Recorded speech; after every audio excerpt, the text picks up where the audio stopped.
streaming. Camera one. I only have one camera. All right, we are live. We are officially live. Hello. Live. Yes. Welcome to the internet. All right, so I think I have my control room open somewhere. Somehow. We got tons of people in chat already, by the way. Wow. Okay, good. Wow. It says we have a stream. It says the stream is solid. So many people. Does anybody hear any echoes? First and foremost, chat. Is there any echoes? Say something, Ox. Echoes. Actually, we probably shouldn't fake echoes. We're asking people if they hear echoes. That's like those times when I just stand real still and you think my video is frozen. You do that. Sometimes you stand so still that I swear the compression codec just stops working. Like it just stops generating frames. It's like you're just like, well, he hasn't moved, so we're just gonna keep this one frame. God, it's so hard to stay that still. I can't do it. I've got the ADHDs. Plus I'm on the Adderall today. The good stuff. Oh, I didn't even get a level from you. Is your audio level good? Here, you can say something. Yeah. We're audio level's good. We're actually both at negative 5 dB. That's actually really good. That's so good. Actually, I'm a little bit less than you. I don't want to be less than you. Come on, man. I'm the super hostess with the mostest here. I mean, it is your channel. You should be bigger than me. I'm supposed to have the best of everything, right? Come on. Yeah. Check. Here, I'll just hold it down. Check. Is artificial intelligence fueling an economic bubble? Yes. I mean, rising AI costs driving up prices. Yeah, of course it is. Of course it is. Oh, dude, not just it's not just hardware. It's like electricity. They'll throw together these massive data centers, and then suddenly your local municipality like spreads the energy cost across a bunch of the fucking citizenship. 100%. Hey, Elder Lock, thank you for the $5. Ox, check Discord. I have a Christmas present for you. Oh, I think this might be the guy that's been trying to get a hold of you, if I'm not mistaken, to give you a Go XLR. Oh, yeah. You know what? I think I saw that, and I kind of let it slip. Hit Duder up because is this the Don? Yeah, I think that's. Well, we got to verify. Hey, Elder Lock, are you the Don on Discord? Well, he could just say yes. That's no proof. That's actually true. That's really true. Shouldn't have said it. Who cares if he sends you to Go XLR? Yeah, you tell me who it is on Discord. Now it's too late now. I think that's bullshit that he's sending you something. He's not sending me anything. I feel you get sent shit all the time. Don't even start that. I feel a little I don't neglected. I feel neglected, brother. It's funny that this has come up because just the other day, actually, I think it was just last night. It wigged out, but I wasn't even doing anything. I was just like, I think I was just like watching some YouTube video or or I had a live stream on while I was farting around with something, it was just like it was all lit up light blue. It's been doing weird shit. I had to unplug the thing and plug it back in. So it's 100% been doing weird shit, dude. Okay, yeah. Because we had what was it? I don't know if it was last week we didn't stream, but the week before and that. Got the buttons. This got the buttons. I can make funny sounds like you do. The new fancy one? It's the full size Go XLR. Oh yeah, you got the mini. You got the Go XLR mini, right? Yeah, I have the mini. All right. I see how it is. Well, I mean, if you're just, I'll just say it. If you're just giving it away, yeah, I'll reach out to you, man. I see your message here. Gamers Unite said it won't even let me watch the ads as they never load. Well, do you have an ad blocker, perhaps? I've seen if you have a VPN and you go to Albania, I think is what it is, you get no ads. It's like illegal for YouTube to show ads in. Oh, that's interesting because it could be. Yeah, if you go to a country where it's illegal, they have to honor that if they want to. Yeah. If they want to stream there. But then Jerry's not going to get your dirty pennies to pay his taxes. So wait. What was that in response to? The ads. Oh, that's right. That's right. Yeah. If you don't watch ads, Jerry doesn't get the pennies. If 200 people watch an ad, I get a penny. So it's the most easiest way to support the channel. So that means the 75 of you that are watching right now need to watch. No joke. 4 ads. I'm not even joking. You know how much money I make off the ad revenue from a Tech Talk? You probably I was thinking in a month you get paid out monthly for a full. No. For the life of the video before it dies off and stops making money. Probably like $3.75. No, actually a lot more than that, but not. Yeah, it's like $12 to $24. $24 at the high end. 12 at the low end, and that's for a video with 10 to 15,000 views after the stream. So we do the stream. Hey, that's not bad for 10 to 15,000. Yeah, I didn't think that was terrible. I don't know what that is. Can somebody work out the CPM premium? on that? If you pay for YouTube Premium, we get a cut of the ads you would have seen. That is true. That is true. Actually, I get more money from people that sign up for Premium as long as they don't watch like 1,000 channels. Yeah. Like if it's somebody that just watches, they have Premium and they watch like, 20 people or whatever, those 20 people will get more money than you will ever generate in ads. For them, that's also true for Twitch Turbo as well. And there is a on your payout screen as a streamer, it separates it from like ad revenue versus like Twitch Premium or Twitch Turbo ad revenue. Oh, I'll have to check that. That's cool.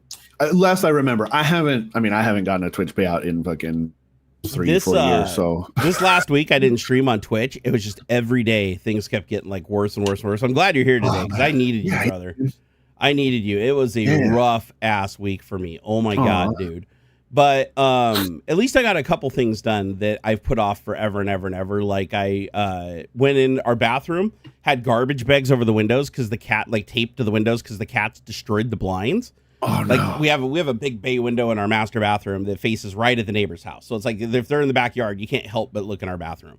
And so the cats destroyed the blinds to the point where you couldn't even close them anymore. Like they were all ripped out and they chewed and ripped on all the little things that were holding the little flapper doodles on there. Oh man. And so I just went in there and ripped it down and put garbage bags in there. Just taped these big plastic garbage bags in the windows, but it seriously made it look like a meth lab in the house. So it was like that for probably 2 years. You gotta put the Mylar. Right?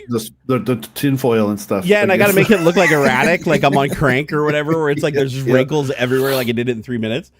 And so it drove me nuts. So I finally tore that down because I was so mad I didn't stream and I was beating myself up for not streaming. So I was like, you know what? I'm going to go in there and I'm going to fix this. And I tore it down. I ordered some of that frosted. It's almost like tint, but it's not tint. It's got texture to it.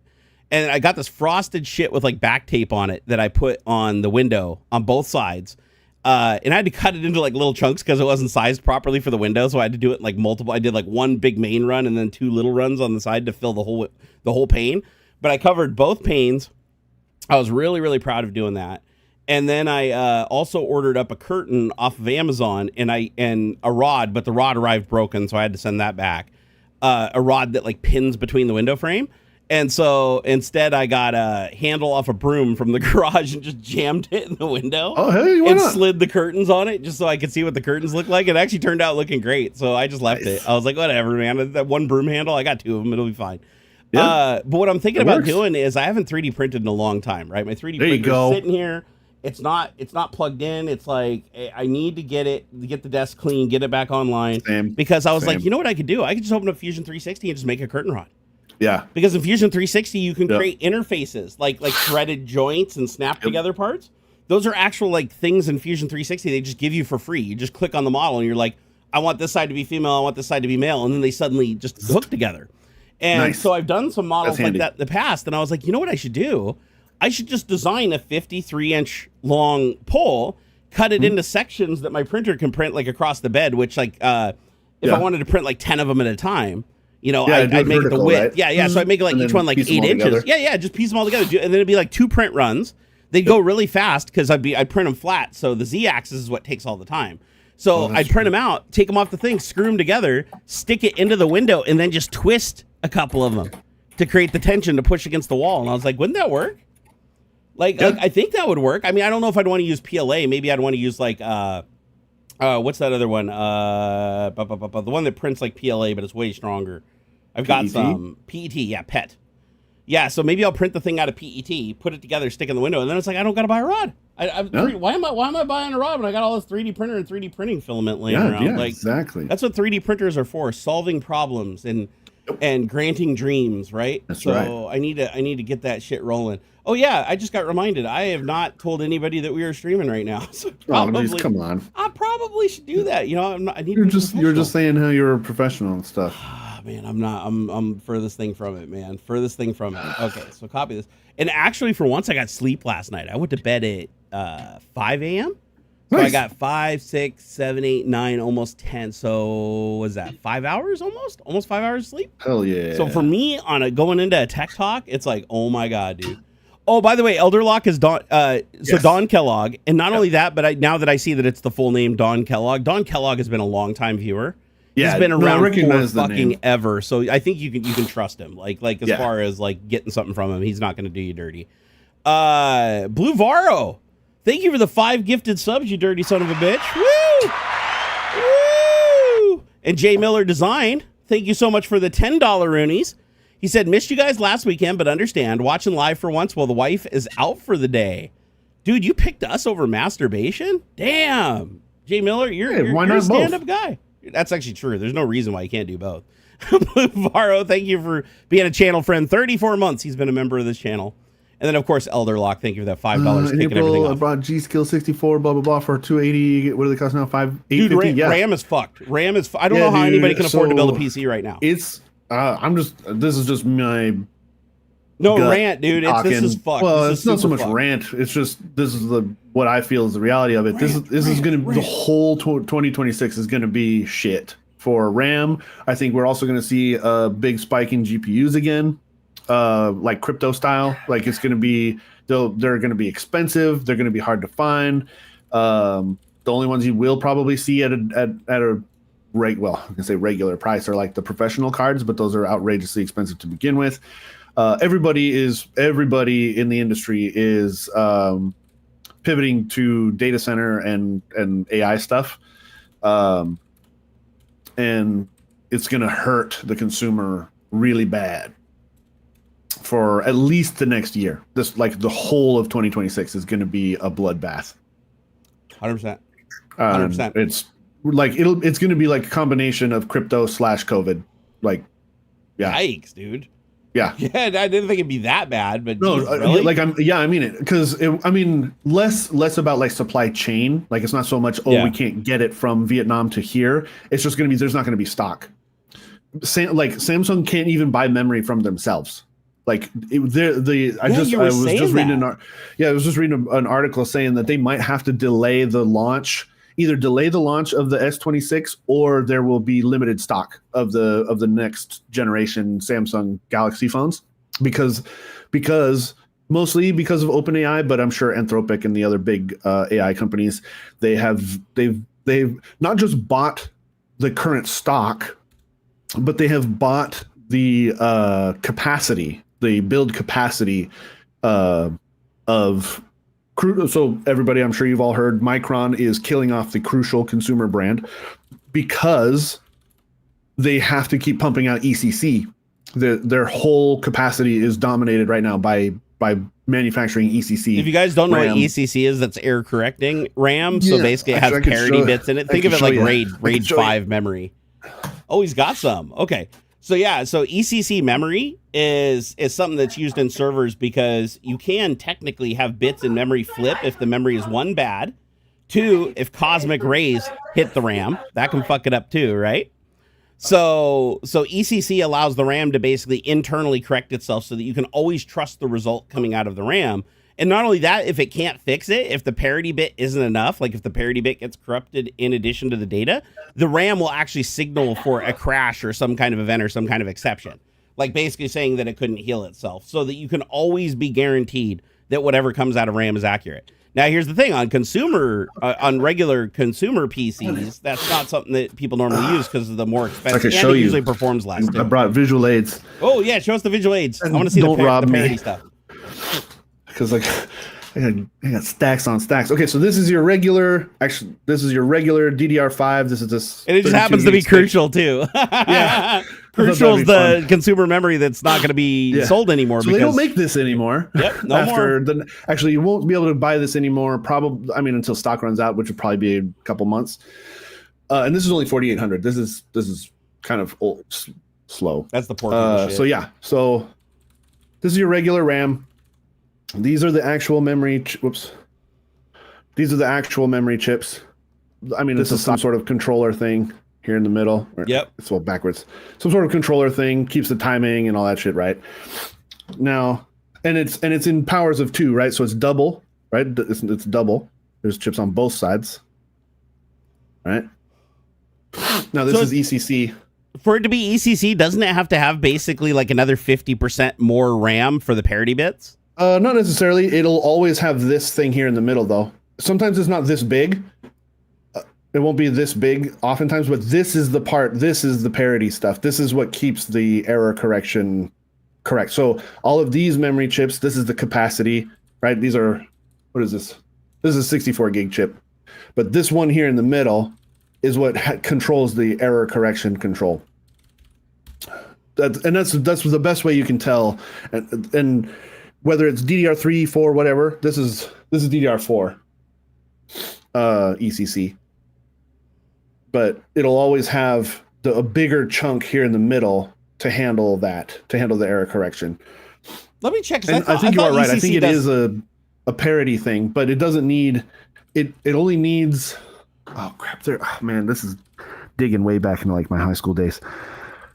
It's only the one chip because it doesn't need to correct like the whole thing. It's like you said, it's parity. So it only. Well, it's like RAID 5 for every 2 drives, or what is it? Every 2 or 3 drives, you need 1 drive. I thought it was 2 drives. You need 1. That's for RAID. That's RAID. Right. But RAID works on a parity system also. But it's different from error correction control. Oh, I found it. I looked it up. So okay, so ECC diff. Oh wow, they only need 12.5% more capacity. Yeah, for the error detection and correction bit. Interesting. That's why it's only the one chip, because it only needs to check. It only needs to have enough space to check each like bucket. That's right? Weird. Yeah, so it must be like a parity bit. It's not like bit for bit parity. It's like bit for like chunk parity. Yeah, I think it's similar to like how you would check like a CRC redundancy check kind of a thing. It doesn't look at every single bit. It looks at there's like a total or something, and if it doesn't come out right, then it knows to go back. Or similar to how like TCP works. You send out a message saying, "Hey, I'm going to send you 1 million packets." Yep. And then you go, "Okay, I'm waiting for your 1 million packets." And then I send all the packets, and then you go, "Hey, man." And then I say, "Hey, did you get all my 1 million packets?" And you say, "Oh, no, I only got 99,000 of them." "Okay, here, which ones did you miss?" "Oh, it's these ones." It's like that. Similar. I'm sure. So it says right here, I just looked it up for the hell of it. It said, okay, so error correcting code. That's what ECC stands for, error correcting code. I actually didn't know that. I knew it was error correcting. I didn't know it was error correcting. They must have changed that because it was control. So it says memory works by storing an extra parity bit alongside normal data so the system can detect and correct errors on the fly. When the data is written to RAM, ECC algorithm using a hammering code generates additional check bits that describe the data's structure. Oh, so it's okay. So the parity is for the structure of the data, not the data itself. That's why it doesn't need as much. Okay, on read back, the memory control, because I guess that makes sense. If one bit's bad, you want to abort the whole thing, right? Right. It goes to stack it up, and then there's a hole. I'm missing a brick from the whole package. Well, not just missing a brick, but if it's wrong, right? If the structure of the data is wrong, it doesn't match that parity bit, it punts. Yeah. Okay, so if a single bit error is found, it can correct it automatically. And if it's a double bit error that's detected, it can be flagged. So basically, it can signal the computer that there was an error that it could not correct, so that the computer can take action. And then it'll send it again, or Microsoft or like Windows might blue screen, right, and say that there was an ECC check error. If your machine blue screens on ECC, then you got more serious. You're problems. getting hit with mega cosmic radiation. Yeah, that was you got cancer from the cosmic radiation. Serious data corruption or something. Yes, is it worth selling extra DDR3 and DDR4? The DDR3, go ahead. You probably won't. There's probably not going to be that much of a market for it, honestly. But I would wait maybe till February for the DDR4. I had no idea that it required that little storage to do the ECC checks. Yeah, I wonder. And honestly, man. The odds of getting any sort of data corruption like that in any RAM at all is very, very low. You only use ECC when your data or the instructions are like mission critical. Like if anything is a little weird, will fuck up the whole thing. And yeah, so. No, that's interesting. And it says it can fix it too. It says it's my gut. It says if that. Sorry. Go ahead. No, it's okay. He was asking if it was worth it. I mean, keep an eye. Your mileage may vary. Keep an eye on your local, like Facebook Marketplace or eBay, even that kind of a thing. What's the other ones? There's Oh, by the way, ECC is usually slower too. Oh yeah, I've noticed because the EC because it has to do the parity operation every time there's a read and write. Even though it's doing it on board on the chip, it does slow down how fast it responds. So a lot of times people, like even BIOSes have an option that you can disable the ECC.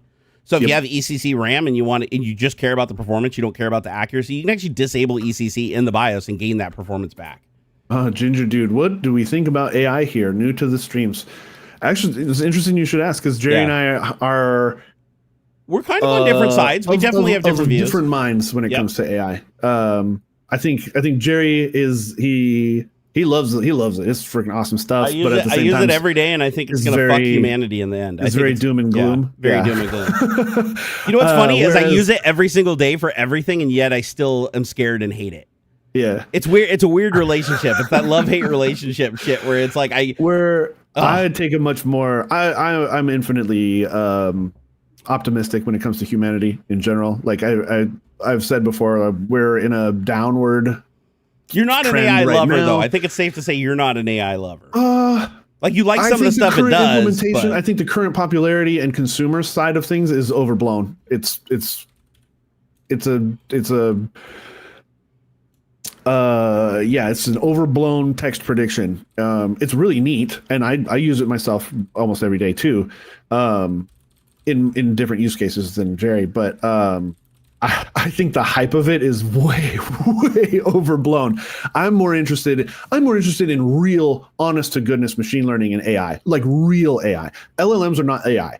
LLM is just a super powered text prediction. There's very little in terms of inference or even context. Can I counter that with one thing? Sure. I agree with you. Let's say 2 years ago, I'd agree with you. Today, I feel like with all the additions on top of the LLM now, that it is classified as like a genuine bona fide neural network that is capable of not thought. I won't say thought, but it is as capable as a artificial thing can be at doing something intelligent. Yes, certain implementations, yes. However, the vast majority of people are only interacting with this sort of stuff like in terms of like ChatGPT, and that is overblown text prediction. It's not smart. Okay, it's very yes and it's built to placate you and to reinforce a positive. It doesn't want to say no. It doesn't want to say I don't know. It doesn't want to. Current AIs are way better at that now too, though. If you ask them, they'll tell you to fuck off if they can't give you a good answer. Most people are just interacting with ChatGPT, and it's still very saccharine and will blow smoke up your ass to keep you happy. I feel like AIs that use MCP and external programs to actually do the math and do the physics and actually do the heavy lifting. Those ones I consider that to be like as close to AI as we got. Claude is a whole different animal. Like that is a lot more what I would say like context sensitive and much more. Claude and Gemini have been like this. Yeah, I'd say OpenAI is kind of on the outskirts as far as I'm concerned. Like GPT-5 is nothing impressive to me anymore, but Claude and Gemini, holy shit, that's something else entirely. Especially Gemini when you like link it to Notebook LM and things like that, or just the Google like ecosystem in general is tremendous. Holy cow, they're like that's something else, and that's something I need to play with a lot more, because that can be leveraged into something very powerful. But like one of the topics we want, and why we're talking about this today, is you think that there's an AI bubble coming to pop. 100%. And I actually, you kind of, I didn't agree at first, but I totally agree with you now. Like it does actually make sense, because you were saying the AI itself isn't profitable right now because it takes more power to run the AI than they're making. So they're basically subsidizing it to get the information to train it to make it better, but to compete with everything else. But everybody else is doing the same thing to compete with them. So they're just burning insane amounts of resources on speculation that at some point this payout. I think the last I remember seeing, OpenAI was running a $40 billion deficit, like a month maybe, or per quarter. I can't recall. But they are burning cash ridiculously fast, and because there's no sustainable use case. Plus, Microsoft owns their nuts, so they're never going to get out from under that. Yeah. If anything, when this pops, OpenAI is going to crumble, and Microsoft's going to scoop them up. It'll get wrapped up into Azure or something. And what's weird about it is like ChatGPT is synonymous. Like when you hear people talk about ChatGPT or GPT-5, they use it as a synonym. Like it's synonymous with every AI. It's kind of like yeah, when people used to call the internet Google, like they call the internet Google or call the internet Facebook. It's very much the same thing with AI. When people say ask Chat GPT something, they'll say that even if they're using a different AI. Right. Like, because to them, everything is just Chat GPT because they were the first big one to pop. 154 van, exactly that. That is exactly it. If you look, especially when it comes to Oracle, Nvidia, and OpenAI. Oracle's fine. They're not going to disappear. Oracle, yeah. But yeah, you look at the weird like self-investment circle that's going on here. And it's funny you said this in Ouroboros. That's what I said just before the stream. Oh, the snake eating its tail. Okay, I didn't know that. I didn't know that was called an Ouroboros snake. What OpenAI or Nvidia said that they are committed to basically giving like 100 billion worth of GPU to OpenAI. OpenAI is committed to like 40 billion in data centers from Oracle. Oracle needs GPUs from Nvidia and memory and a bunch of other stuff. And so they're committed to buying a certain amount of stuff from Nvidia. And it's all this, it's just this, I was just telling Jerry, this is very similar to like the Tesla stock price. Yeah. It's all these companies are leaning on each other, hoping that nobody fucks up. And because it's when OpenAI eventually gets kicked in the nuts from copyright infringement lawsuits, or they just get sick and tired of burning cash. You have to make a profit at some point. You have to. Like, you just, how many IPOs have we seen in the last 10 years that you thought were going to be amazing that just crashed right afterward? You know? I mean, a lot. Like, yeah. So, and I think that's what's going to happen. Is they're going to remember the AI pen? That was a loser. My God. They're going to stop getting investment money from other companies. They're going to probably have to try and go public. You know what's funny is none of them can slow down. None of them can slow down because they all have to compete with each other. Yeah. So it's like if one slows down to try to become profitable, the other one will overtake them and eat their lunch. Yep. So they're wasting so many resources competing with each other. Yeah. And I think that's what's going to happen is Microsoft will end up buying them out. Or because rather than go public and then fail, they'll probably just take everything from Microsoft will just take everything from OpenAI. Microsoft was really smart in that deal that they made with them because they lost a lot of compute and money up front that they could afford to burn, right? They didn't care. But in the end, they basically own OpenAI.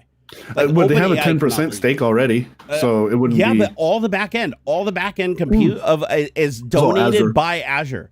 Yeah. If they had to actually pay for that compute, they'd be fucked. Yeah.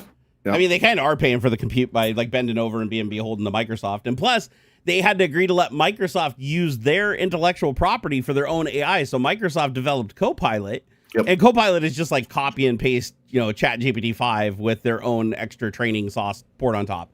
But yeah, so in OpenAI is like, wait a second, this isn't fair. Like we're trying to create this thing, and you're basically taking it out from under us, renaming it, adding shit to it, and then giving it to everybody for free. Every time you go to Bing, if you go to Bing.com and you click on Copilot, you can use it free every day, as much as you want. You can use it for creating images. It's not the best image creator in the world. It's no nano banana, but you can create images. You can have it look at images and describe them. You can ask it anything you'd ask any other AI. It can do coding. It's not very good at coding, but it can do coding, and it's just free. It's free. It's like you're paying for it effectively by giving Microsoft your information. Yep. Like that's what they want right now. And all the companies want that because that's the thing is AI is infinitely hungry, right? AI only gets better if it gets more organic information from us. They've already tried like little tricks like using one AI to generate training data for another AI, but that ultimately only works to a certain degree for like polishing it. And then it goes off a cliff and starts getting stupider and stupider and stupider, more or less. So they need that data. Everybody is just crying out for this data. But the thing is, every time you run a query, every time you go on Copilot and you're like, hey, how do I make a ham sandwich? It's like occupying the entire compute time of like two $30,000 GPUs for like a second or two to give you that response. Yeah. And that compute time, if you had to pay for it yourself, like if you wanted to host your own, if you wanted to buy lease a server that had enough RAM and enough GPU compute to load a 400 and something gig model, right? Right. If you paid for that, the amount of money for that monthly would be insane. It would be so expensive. That's effectively what you're getting for free from these AIs. When you go and use these AIs for free without paying for anything or whatever, that's what you're effectively doing. I mean, when you go to Sora and you create a video, do you know how much it costs to make per video? On average, it's $5 US per video. And they let you create like 24 a day for free without even paying. Yeah. So even their pay tier is like, I want to say is like, you can create a bunch more videos for like $30 a month, and then there's like a $90, and there's like a $299 a month that lets you create a ton more. But if you do the math, at $5 per video, they are still losing a huge amount of money, even if you pay for their most premium product. So they have no profitable tier. There is nothing that they do where it's like they give you a service and they take back more money than the service they give to you. They're always giving you more than what you're giving them. And the big bet is that at some point, the AI is going to be so super polished and so perfect that and so optimized that they're going to slow down. There'll be less compute. They won't need as much training. They won't need as much data. And then finally they can coast and start profiting. But that's not true because data is always going to need to be refined. There's always going to be new information. There's always going to be new shit that it needs. So the training is, they're pretty much signing up for infinite training. Like they're never going to be able to stop training without their competitor just blowing by them. Yep. So unlimited on VO3 is $250 a month. I noticed that VO3 is one of the more expensive ones. So I almost wonder if VO3 is a profitable model. Like if they've done the math and figured out how to make money on it, because they don't give you anything for free. Look, the thing, this isn't something that I think, actually, no, I changed my mind. Everybody should just download one of the open source models, learn how to set it up yourself, and have your own GPT. You don't stop. Look, and this is, I'm say this to myself, and I'm not actually going to do this, or at least not until I get some run a lot weird, of local models, so I can answer some a weird lot of hyper focused weekend. But like seriously, it would be it'd be cheaper. It'd be just better in general for you to spin up your own. What's the one that Meta has open source? Llama. I think Llama 3 or whatever, Llama 10 or whatever it is we're on now. Or dude, go to Hugging Face. Go to huggingface.com. Find whatever appropriate open source LLM or agentic model that you want. Figure out how to run it locally. And there are ways to trim it down where, because like you'll start off with something with some 40 actually LM Studio or figured out how to load large models using both system RAM and GPU, so you can combine them. It slows it down, but it still works. Your responses might take a little while, but so what? They do. So what, man? You're going to take 3 minutes to get an answer, but it'll be better for the environment. You're not you're doing your part to stop this bullshit from the billionaires, and eventually, as you train the thing on your data, it will be better. It'll be more context sensitive to you and your life and to a degree, but just remember it's never for a local model. So there's a couple things you can do, and it gets a little complicated, so I'll try not to go into the technical weeds. Yeah, you know more about this part than I. There's 3 different ways that you can train a model. You can train data directly into a model, you can train data on top of a model using something called LoRa. Or you can actually that's the fine tuning. Yeah, or you can embed the data into the conversation context. So one is super temporary. The middle one is kind of the middle ground between, and then training directly into the model is something you want to do with hard information that will never change. If it's information that's going to change, like your address or your social security number or something that's going to evolve and change, you don't want to do the direct training to model, because that's super expensive. That is a massive and it takes forever. That's actually what a lot of this shortages stuff is the core of. It's not so much running these models. That's easy. That's cheap, actually. It's the training. They're still doing massive amounts of training. That's why we have GPT 5.1 and things like that. Is they're constantly refining and training these models to be more complicated, faster, and smarter, and context sensitive, and things like that.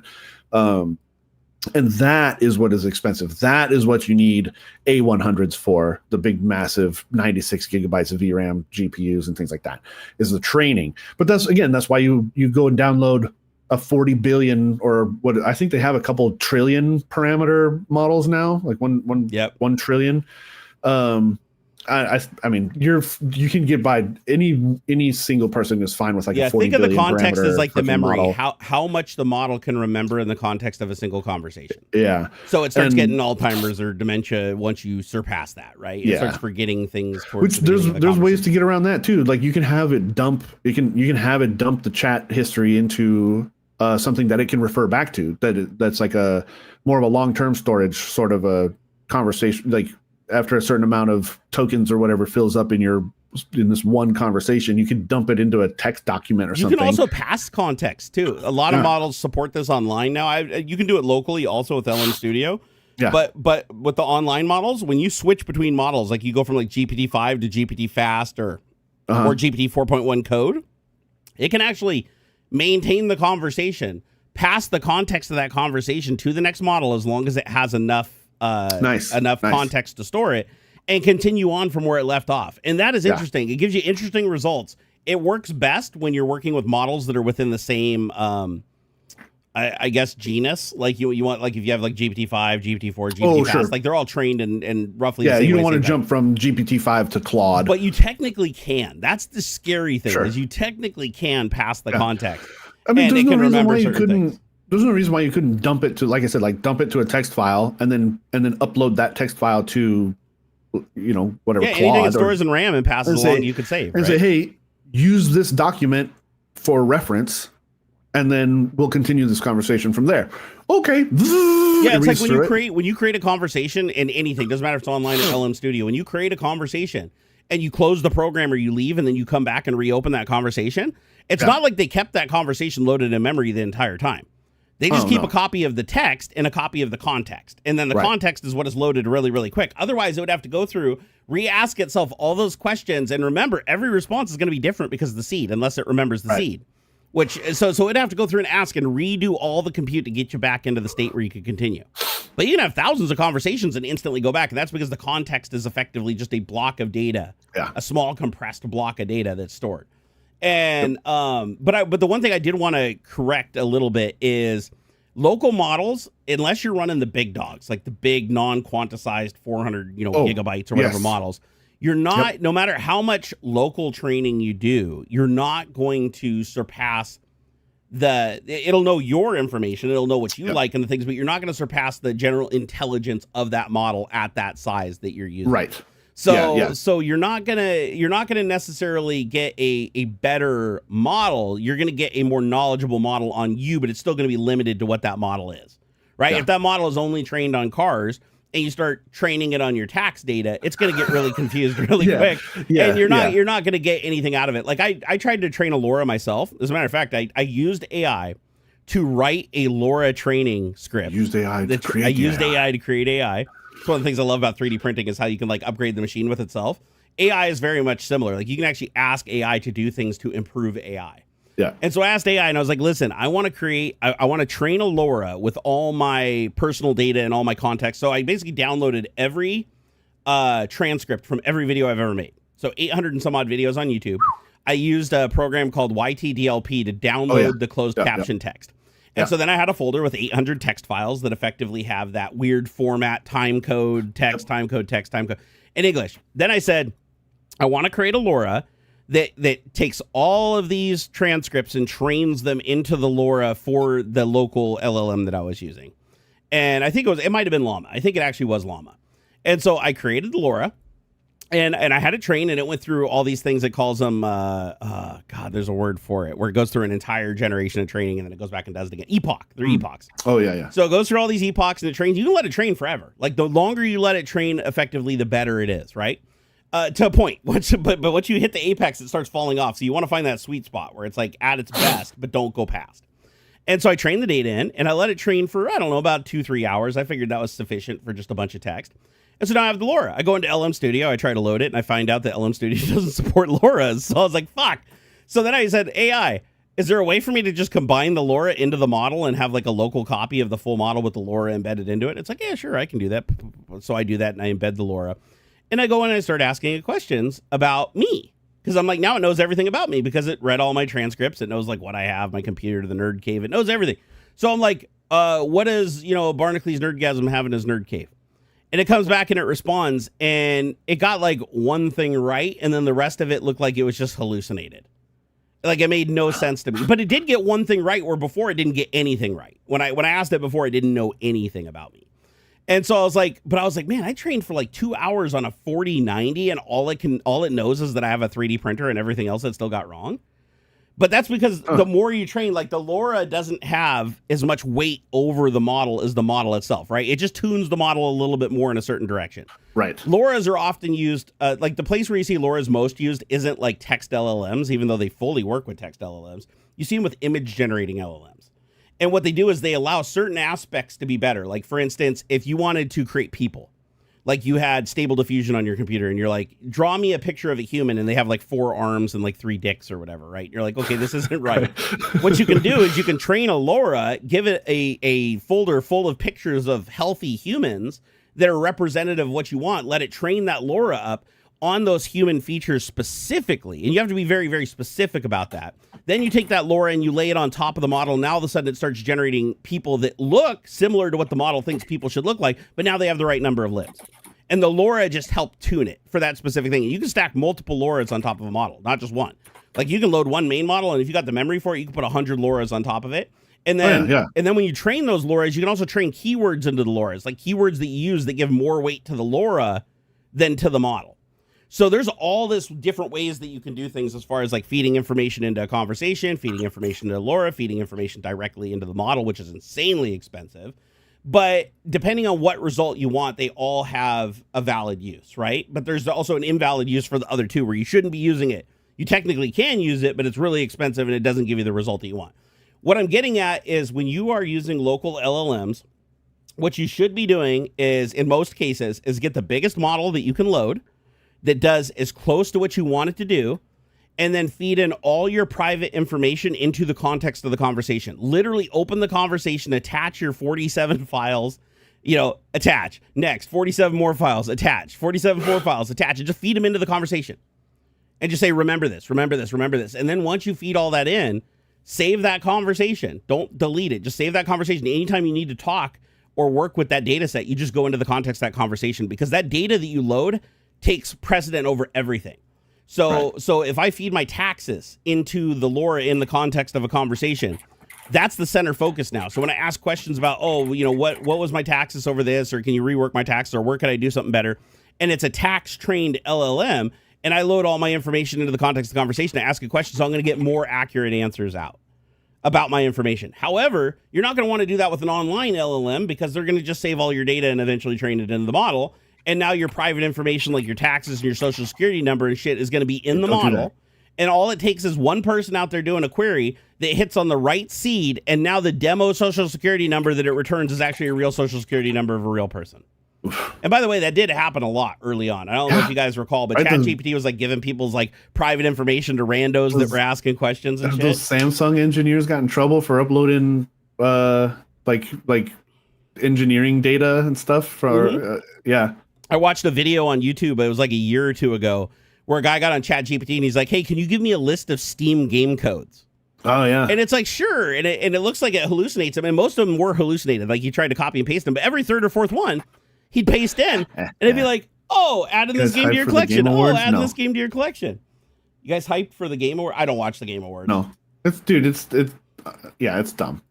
Well, I wouldn't go for that. I don't think it's dumb. Me personally, I don't the actual awards show, the Game Awards, is bad. Really? It's just a big industry circle jerk. I can't remember who's the guy who runs the thing. It's like this close to being pay to win. Really? Yeah. Oh, that sucks. It's pretty jank. Who is it that runs this thing, or who like owns the thing? Jeff Keighley. That name sounds really familiar to me. Yeah, there's been controversies and criticisms and stuff. It's pretty jank. Jeff Keighley. I'd rather look at like BAFTA awards for voiceovers and things like that. The Game Awards itself. I've totally seen this guy. Okay, yeah. No, I'd had to look up the name. Yeah, it's like Jeff, like Geoff, right? Yeah. Joff. And then frankly, you got weirdos like Shroud coming out and saying like, oh, we all need to gang together and vote for Arc Raiders to be Game of the Year, because if Claire Obscure 33 Expedition 33 wins it, man, it's just fucking bullshit, blah blah blah. And it's like these sweaty tryhard, I'm sorry, dorks, okay, just fucking dorks. I'm not even gonna say nerds because that's offensive to me. Like this dork.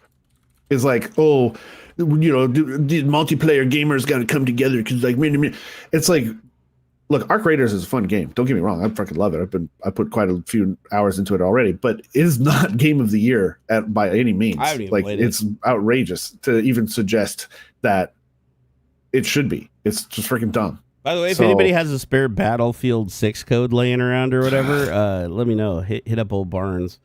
I want to play Battlefield 6. I've been watching Battlefield 6 videos on YouTube. That looks legit, man. Yeah, Battlefield 6 looks pretty cool. It looks I don't know what's awesome. going on with Black Ops 7 though. I've heard some really jank. I have to be honest, I kind of got turned off on the last Black Ops where the campaign was so short.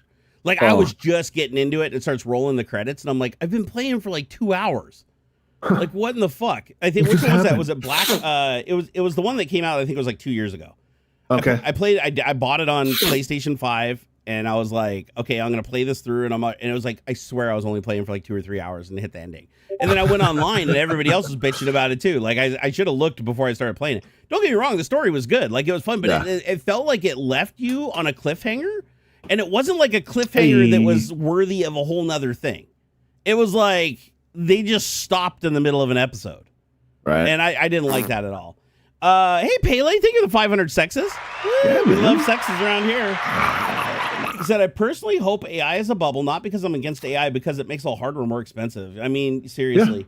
Yeah. AI is doing the same thing. I was talking to Ox about this before the stream. I was like, AI is doing the same fucking thing right now that crypto did to the hardware market. It's like anything that aided crypto miners became infinitely expensive and hard to acquire because they couldn't generate as fast as it was being bought. And the problem was the crypto miners, because they made so much fucking money off the mining, they could afford to pay double and triple the price of the cards, MSRP. So obviously gamers couldn't fucking afford them. Like the prices were hiked so high. And I feel like now we're seeing the same thing happen with like memory and stuff like that. Anything that is a supporting piece of hardware, whether it be motherboards, I know motherboards went way the fuck up too. So it's like motherboards, RAM, fucking CPUs, GPUs, anything that's needed to create that chassis that fucking trains on AI, all of that stuff went up a lot. And thankfully some the of it's CPU tariffs, stuff but not a lot of it. Thankfully the CPU side of it isn't too bad because like the best thing you can do there is already an expensive thing, like a Threadripper Pro or a Epic or Xeon kind of a thing. Yep. And so thankfully it's not getting into that side of the hardware yet, but just for clarity and just people who may have missed it, it's not so much that these companies aren't buying up consumer RAM.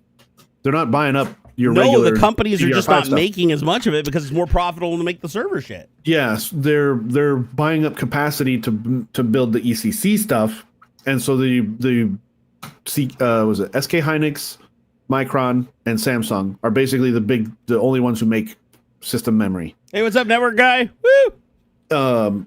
These companies have bought up so much capacity from manufacturing capacity that they're having to pivot their consumer stuff over to the professional level stuff. And plus, again, the server guys are gonna pay a premium. Like if they make more server RAM, they know they're gonna buy it. They can jack the prices up. They'll pay whatever they're asking because they need it, right? 2026 is gonna be awful. Like if you haven't already bought at least RAM, and I would say GPUs too. It hasn't. I don't think it's quite hit the market yet, but it surprises the fuck out of me. Honestly, it will. Because honestly, it's because these companies are getting good deals on. I think they're getting like terms like net 90, net 30. Because my neighbor found a 5090 just sitting on the shelf and bought it full retail, no problem, like a couple of weeks ago. Spoilers: my package that I was waiting for a couple weeks back. It was a 5090 that I bought at MSRP directly from Nvidia. But did you at plug MSRP? It in? Did you plug it in? No, not yet. God damn it! Why not? Because it's weird. It's almost like it's going to be worth more than what you paid for it even used. Like just throw it in there. Hey, well then maybe I just leave it in the box and sell it new in box for double what I freaking bought it for. Dude, you wanted that so bad you bought it. Yeah, put the fucking thing in. Yeah, I'm gonna keep it because what's gonna happen is probably maybe Sunday night or maybe sometime next week. I'm gonna do a big platform upgrade. I have a 9800 X3D, a suspect one. So I might not keep this one, but it'll give me enough to like start running. So I'm going to do platform upgrade. I've got my 64 gigs of DDR5 4800. Yeah, because I'm gangster. So I looked up my DDR5 memory kit that I bought 2 years ago for the CPU that Wendell sent me. So Level 1 Tech, you guys know he's $300. He sent me two CPUs actually. He sent me a 12. Wait, what is it? 12900K. 12900K, and then a 137. Oh, 13.9. Oh, nice. What is it? Hold on here. Let's see here. Win CPU-Z. Config. What is it? No, I don't want that. What am I looking? Try to get a 3060 or 3050 from Micro Center. They only had 3070. Is up and at a raffle.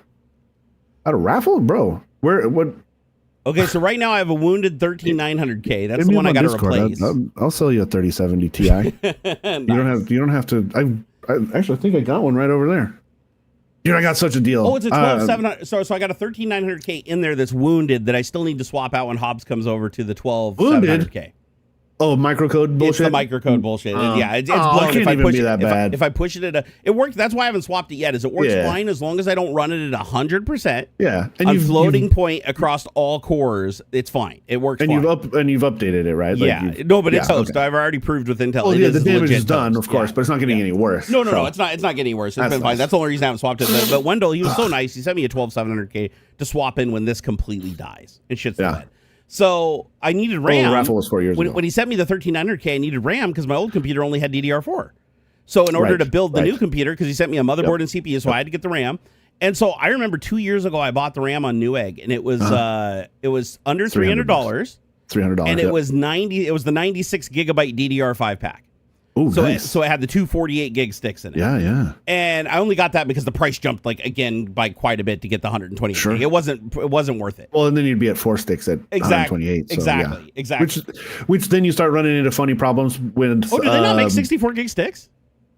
I thought they did make 64 gig. I think later in the cycle they did. But anyways, I got the 48 gigs and I paid under $300. So 96 gigs for under $300. Yep. And that was when it was really expensive. Everybody was bitching. I was probably $900 for that kit right now. It is. Yep. I went and looked on Newegg. The cheapest one is $750 for the garbage, and for the good stuff, it's $1,000. For my kit that I bought, $750 for the same kit that I bought. So I bought it for under $300. So that's over 2x the price, and that was 2 years ago. It should be cheaper now. Oh, thank you, Blue Brad. Thank you for sending me the link. I appreciate it. The LM Studio stuff. He sold a 1660 Super. Okay, so Skid said a 1660 Super for 3x what he paid for it, basically. Dude, I sold back in the day during the whole crypto thing. That's crazy. I sold two 2080 Ti's. I had two 2080 Ti's, and I sold those things for over retail after beating them and abusing them for a year or two. Yeah, that was wild. I was so surprised that they were worth that much money. Like when I went to sell them, I looked on eBay, and I was like, this can't be right. I was like, this makes no fucking sense. But it was because 2080s at the time were highly sought after cards to underclock to do the crypto mining stuff. Yeah. And so people were looking for them. And the guy even told me, he was straight up with me when he bought them too. He's like, I am buying these for crypto mining, just FYI. I am. And I was like, I don't give a shit. I don't care what you're doing with it. So, but I remember every GPU people wanted, even obscure AMD. I had an obscure AMD GPU that I wasn't even going to use. And I threw that thing up for sale on the local Facebook group, and some guy fucking sniped it for 50% over retail. And he even told me when he came and bought it, because it was new in box, never opened already. When he came and bought it from me, he's like, I appreciate it so much. He's like, this is so much cheaper than I could find it anywhere online. He's like, I was looking everywhere and I couldn't find one of these. And I was like, dude, this isn't even a card that a gamer would buy. Like this is super low level shit. But apparently for crypto, AMD was the shit back then. Like that AMD card was a crypto. Because remember, with crypto, it's not about how much you can mine per card. It's about power to efficient ratio. Oh yeah, the power draw and stuff. So crypto guys would way rather have 8 slow cards that they could underclock that mined slower and made less money, but they only used a couple watts to do it, versus the racks of the really fast cards that ate a shitload of power but only produced slightly more. And so I remember with the crypto thing that nobody could find fucking GPUs that they wanted for gaming, because anything that was good for gaming was inherently good for mining.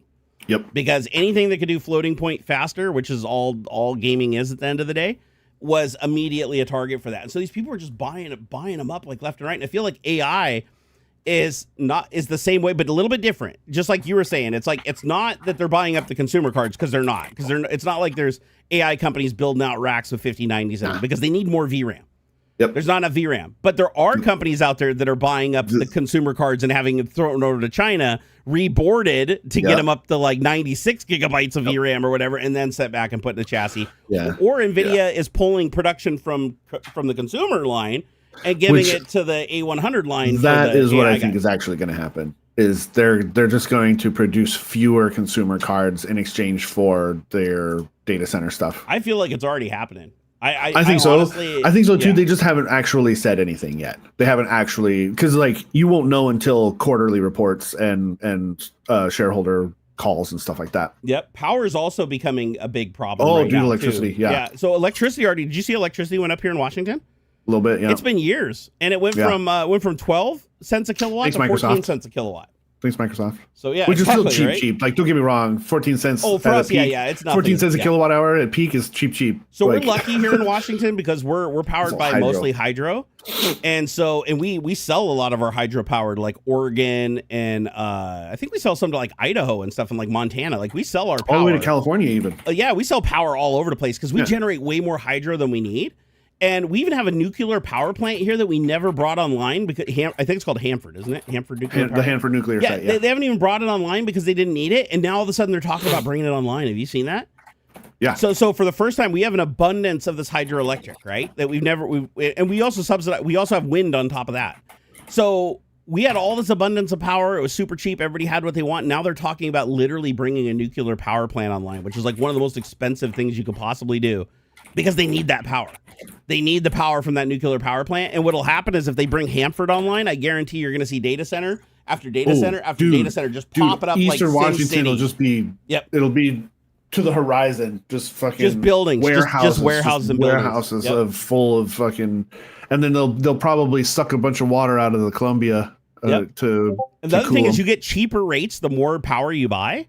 So, like, for instance, I went and toured a crypto mine in Eastern Washington. You guys probably remember I made a YouTube video on it. It was pretty cool. You got in trouble for that, right? I got in trouble. I had to take it down, put it back up, take it down. But one of the people that was invested in it was like, fucking take that video down right now, even though they already gave permission beforehand. It was a whole nightmare. But anyways, that guy finally left as an investor. The other two didn't care. I put the video back up and we were good.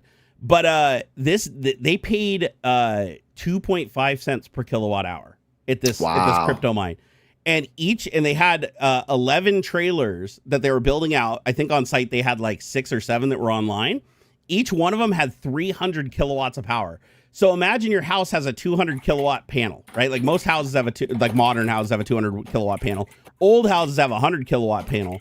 These are 53-foot trailer, like shipping containers, and each one has 300 kilowatts of power coming in. Like literally the transformers you see up on the pole, there's 2 of those on the back of each one of these containers. Dang. And it's just blowing heat. You see heat waves. Like there's a fire in the damn thing up above every container because it's just sucking air up through the bottom, through the data center, and blasting it out into the atmosphere. And that crypto mine was making $250,000 a day at the time that I did. They didn't let me say it in the video. But at the time that I was going through there, they said that they were averaging about $250,000. I think it was a day that mine was pulling in Bitcoin. Wow. And they weren't doing the pool mining thing. They were at that time they had so much compute that they were just going for full coins. They were going for full coins themselves. Nice. So they didn't have to share them, and they were hitting on like multiple coins a day. And I was like, holy shit. And but the power costs were insane. Like of that $250,000, like over 100,000 was electricity, even at 2.5 cents a kilowatt. I saw an ad for this little. It was weird, dude. It's like it had to be like a Raspberry Pi kind of thing, but it basically you plug the thing in and like I guess hook it up to your Wi-Fi or whatever, and it basically just tries to guess. It doesn't actually crunch the numbers for a block. It just tries to guess what the block. Like the answer, right? The right number. I mean, that's all crypto mining is. Crypto mining is just guessing a number. That's it. Well, this thing's like, it's just super low power. And so it guesses once every like 10 seconds or something like that to try and get it right. And it's going to be wrong 99% of the time. But hey, man, once a week or something, you get it right, and boom, you got yourself one whole Bitcoin. You can literally run a miner on like on your phone. So there's a crypto miner you can run on your phone that will literally because it doesn't matter. It's a lottery. It's a lottery system. I did what was it, like Happy Miner, something like that for a while. Yep. So there's two ways you can mine. There's pool mining, which is you and a whole bunch of friends throw a bunch of compute. And then if anybody wins a coin, you split it between everybody based on the amount of compute that they put into the system. So that's what I did. Almost all of my mining was that. But just like everybody else, I had my little side action where I had my one miner that was just like literally guessing for a full coin. I never got a full coin though. But could you imagine today a coin is like over $100,000? Yeah. Like imagine you're sitting there and you got your little fucking ASIC plugged in or whatever that's guessing one coin, every couple of seconds, and it ding, ding, ding, ding, ding, ding, you get the coin.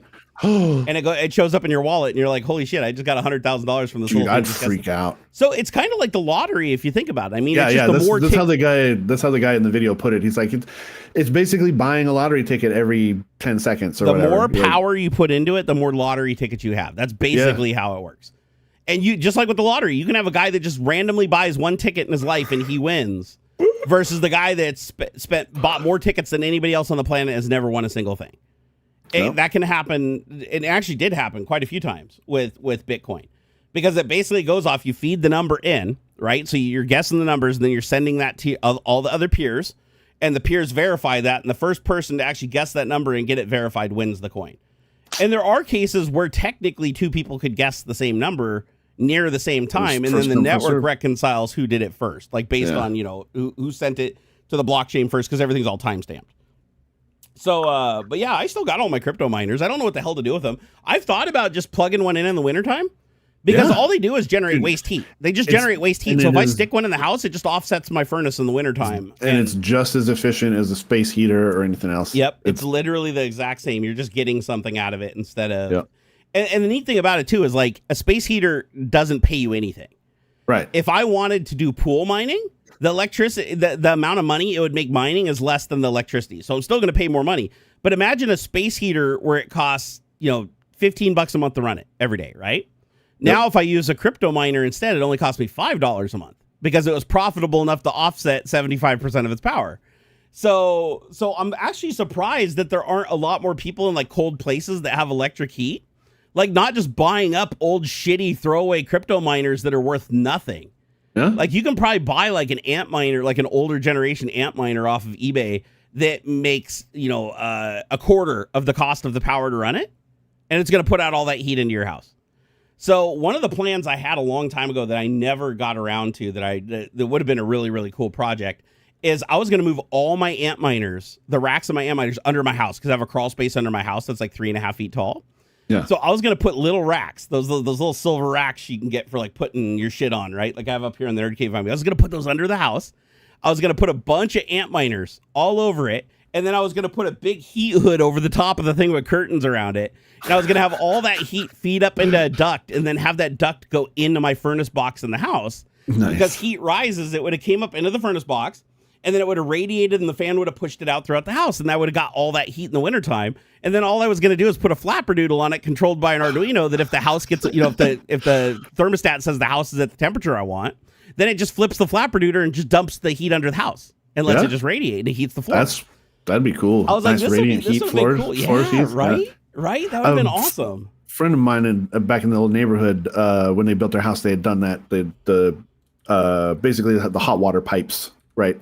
Under the floorboards. Yep. And it's a trip. Because like it just feels, it's all just super comfy. Like you can feel it on your feet. It's like, oh man, like the floor is like, tile or hardwood floors, like you can feel it's usually cold to your feet. But this was like room temperature. It was really neat. And then the whole house just felt like comfortable. It was a trip. I was laughing here in chat. And Skiz said, "Hey, do you guys have to pay a license for TV over there too?" And it's like, no, because I was just thinking, like in the UK, you have to pay for if you have a TV to get signals over aerial, you have to pay a fee. Like if you have a TV capable of receiving those signals, you have to pay the fee. Yeah, so he was talking to somebody around. in the UK. They have dudes literally driving around in vans with like fucking trying to triangulate the TV stealing signals so they can come up to your house and bang on the door and try to get you in trouble. I'm like, I think there's like yearly inspections or something too, right? Like they got to count how many TVs you got or something. Yeah, it's like encrypt your fucking transmission. This is the way I feel, and actually, this is kind of how it works in the United States for the most part. Is if your data is unencrypted, it's anybody can listen in.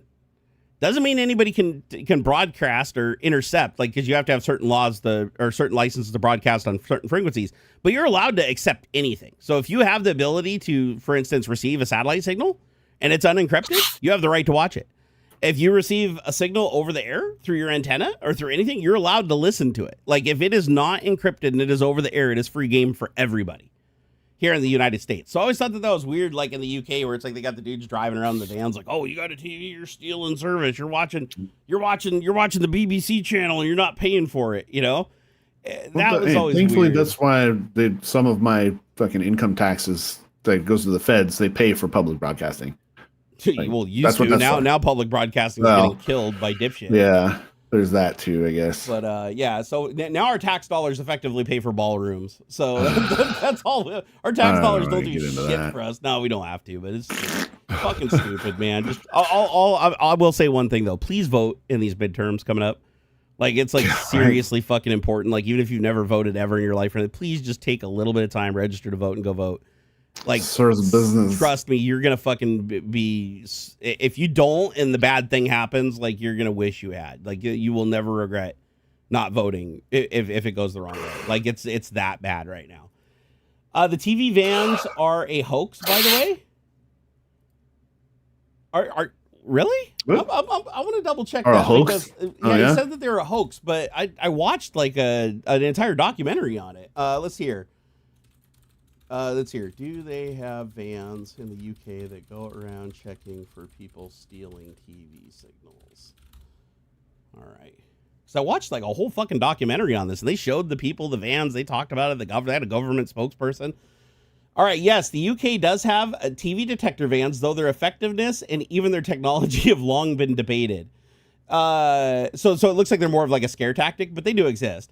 They are used by TV licensing on behalf of the BBC to enforce the requirements that households pay the TV licensing fee if they watch live broadcast TV or use BBC iPlayer. Okay, let's see here. It was introduced in the 1950s by the General Post Office to detect unlicensed TV use. The purpose was to identify households watching TV without a license. Vans contain equipment that can detect signals emitted by the TV sets in use. So they're basically just looking for the electric field from the flyback on the TV. Like, so if they detect there's 40,000 volts or whatever somewhere in the house, they're assuming somebody has a TV turned on. It says enforcement officers can visit homes, but they do need a warrant to enter. The vans themselves are not the sole method of catching evaders, though. There are databases and household checks that are more common. So, like, people just going door to door. So not necessarily vans, but, like, people just going around. But it says, so yeah, it does say that the vans do exist. Wikipedia also backs this up and confirms it. But it says that they are used infrequently now, and they are ineffective. That makes sense. But yeah, interesting. Oh, the fine. Fuck me, man. So the fine, if they catch you watching unlicensed TV, they get a warrant. They come in and verify. It's £1,520. 1,500 pounds? 1,500 pounds, dude. If you're caught watching the old BBCs. Oh man, you better stay away from that old Pornhubs, man. Watching the BBCs. I wonder how it works though. Like, what if? Okay, so like, I use the television as a monitor for the longest time, like this right here. But I never once had a coax. I never watched actual TV on it. So like, they would still detect that. They would still detect that, and it would. And if you didn't pay a licensing fee, they would. And I only ever used it as like a monitor. Like, they don't know internet.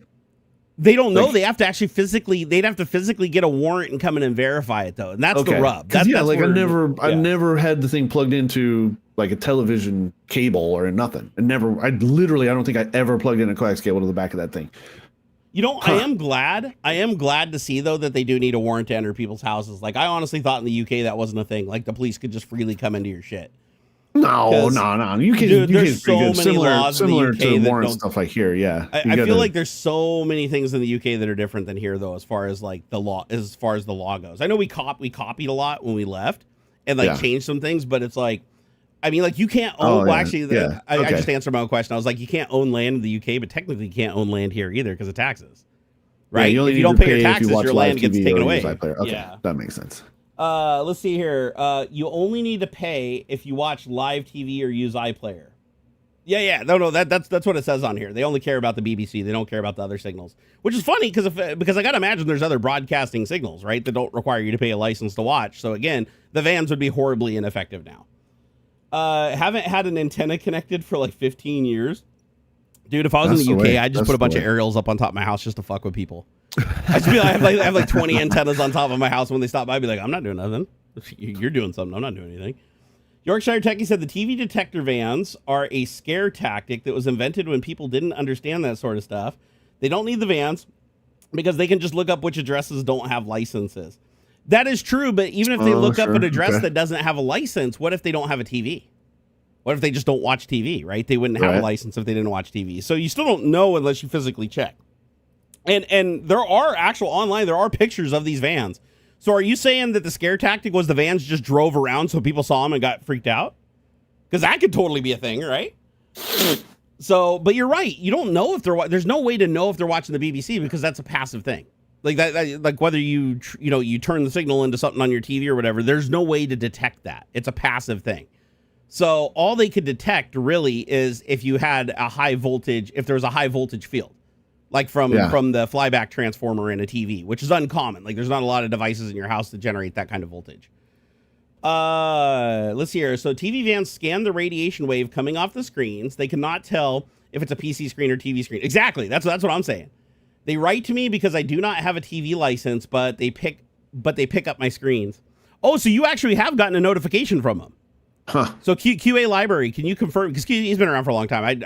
I trust him. Yeah. So QA Library, have you actually received like a notification from them that's like, oh, you don't have a TV license, and they detected that you have a TV, and you just tell them that you use it as a computer monitor? I mean, let's be fair. It's not going to work today because who has a CRT anymore? Everybody's using these LCD screens. Unless you're using these don't generate the voltage CRTs, dude. Like not even close. Like there'd be no way to detect somebody using an LCD as far as I know, because I mean, unless they have a way to pick up like a million LEDs, but everybody has LEDs everywhere now. Right. So let's see here. And the BS thing about it is the BBT do advertisement now too. Yeah, see, that's weird. So the BBC is running advertisements, which should subsidize and pay for the TV, but they still expect people to pay for a license. Actually, that shit's happening. You'd think it'd be almost like just built into the price of the device. It should be. Yeah, honestly, just add a little tax to the TV and be done with it. Yeah. When they buy it. Let's see here. BB Junkie said detector vans picked up the time-based signal on old CRT TVs. The vans are no longer used. I suspect they make this very vague, but the technical details prove they can't even use them. I mean, they'd be useless today. I do concede that. I'm not saying that they're in use right now because, again, who has CRTs, right? Like, it'd be easy to detect if somebody had a CRT powered on in the presence of a building as long as they weren't blocking the RF. Or what would it be? Would it be RF? Or would it be like a magnetic field? I don't know. All I know is that TVs put out a lethal amount of current. Like that flyback can kill you dead if you touch it. Even if the TVs have been off for years, that's the other thing is you got to be really careful fucking with TVs and monitors when you open them up because the capacitor inside of there can hold power for years and years and years. Like a lethal amount of power. There are stories of people that have opened up TVs and touched the flyback with their hand while they were grounded and went through their heart and stopped their heart. Whoa. Years after the TV was unplugged. Like years. Oh man, yeah, that's no joke, man. The voltage in those things. Yeah, there's if you look online, there's a lot of YouTube videos that'll show you how to discharge the capacitor. Sure. So basically, they'll show you how to use like a screwdriver with an insulated handle and like a fucking oven mitt or whatever to basically just bridge the gap between the flyback transformer and the frame on the monitor and then dump it. But yeah, unless you discharge the capacitor, do not fuck with TVs. It doesn't matter how old they are. I don't care if they're like fucking. I mean, unless they're like old 70s console TVs or whatever, I don't think those are going to store enough power over that period of time. But yeah, I've actually been bit by a flyback and lived to tell the tale, but it fucked me up pretty good. Luckily, it didn't go through my heart. So I had my hand in there when I touched it. I was barefoot and I was standing on the floor, and it didn't feel like it went through. Now, if I had taken my hand and reached in there with both hands and grabbed the frame and grabbed the thing, and it goes through your heart, then you're fucked. There's no saving you after that. Yorkshire said the BBC doesn't run ads in the UK. If you're watching a BBC channel outside the UK, then you might see them. Oh, okay. So they don't run ads. Okay. So the people that are paying for the licenses don't see ads. So I've got a question. So if you see ads, when you're outside of the country, but you don't see ads when you're inside of the country. How does that work? Like what's going on while the ads are showing to the other people? So I have to imagine there's like live. How does that work with a live broadcast? Is it like YouTube where it just cuts in with an ad and you just miss out on what was said? Because that seems weird to me. I don't know how you would create a signal, one with ads and one without ads, that was still a live broadcast without the people watching the ads losing stuff. Maybe they're like strategic about how they put the ads in. I don't know. Charlie said smart TVs can see what you watch through your HDMI if you connect to the internet. Oh, dude, smart TVs, your smart TVs be narking on you like crazy. Oh boy, you having some sinus issues, brother. What's going on? Oh, I know. I just woke up like snotty. A little snotty. Do you have any allergies? I mean, occasionally around this time of year and stuff, I take like a daily allergy thing. But time to you already do take an allergy pill. Oh man, I mean, it doesn't always it kept me from being completely stuffed, but yeah. Sorry. I mean, I can see on my video that it's like just red. Ugh. Yeah. When I'm really, really stuffed up, I have to use the Afrin shit, the nose candy. Oh yeah. It clears you up like instantly, but then you get like addicted to it. And you can't like stop using it. The ephedrine, right? Ephedrine is what's in those. It's not ephedrine. It's like an acid. Or pseudoephedrine. It's like some kind of acid that instantly opens up it basically causes like the inflammation to go away. But then it comes back after 8 or 12 hours and you got to do it again. Yeah. And then it irritates the mucous membranes after a couple days of use. And then you need it. Basically, it's creating the problem from that point on. So you have to keep using it. However, I have a trick that I use every time I need to get off of it. I go get those cans of nasal saline, and I basically just flush my nose, put on my CPAP to force air pressure up through my sinuses, and I just keep spraying it like every 10 minutes. I'll just hose her down and go through like 2 cans of nasal spray, and I'll do that for like one day, and then the next day I don't need Afrin, and then it's until the next cold or the next stuffiness that I have to use the Afrin that I end up having to go through the whole process again. But sadly, because I have a nasal pillow for my CPAP, if I can't breathe through my nose, I can't sleep. Well, I can't sleep safely. It's not safe for me to go to sleep without a CPAP because I stop breathing and my heart gets under a lot of strain. So if I can't get air through my sinuses, I have no way to get air into me. So I basically have to use the Afrin as like a necessary evil when I have allergies or I'm sick or I'm congested. It's the only thing that can like really clear me out so I can sleep. It sucks when I get congested in the middle of the night too. I'll like go to sleep. And then like after 3 hours, I wake up suffocating and my heart is racing like a motherfucker. And it's because my sinuses clogged up and my CPAP couldn't push the air up in there.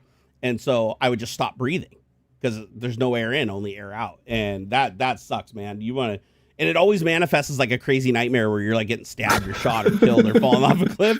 It's like your brain tries to wake you up because it's like, bro, you're dying. Wake up. You're going to die, bro. Wake up. Anything. And then it like throws you off a cliff and your brain's like, oh shit, wake up, sit up. And then you're like, oh, it's bad. It's bad. Hey, anybody? How many people in CPAP? Or sorry, how many people in the channel use a CPAP? I'm curious. How many fellow sleep apnea people do I have out there? I need some people to sympathize with. Oh, I just hit this page is having a problem on YouTube again. Oh, they're never gonna fix it. I'm confident they're never gonna fix it. Let's see. I want to go look under viewer activity. Hey, Whoopi Go Man, thank you for the $5, man. Freaking legend. Said Jensen and Rogan pod episode was nuts. I haven't watched it yet. It's worth watching, and I'm not even into pods like that. It was so good. The stories were wild. Well, the thing is, I don't like Jensen or Rogan, but I kind of want to watch it for that reason. Because I don't like either of them. That could be interesting. Green Protag, thank you for the $5, man. Super appreciate it, guys. Love the support. Thank you.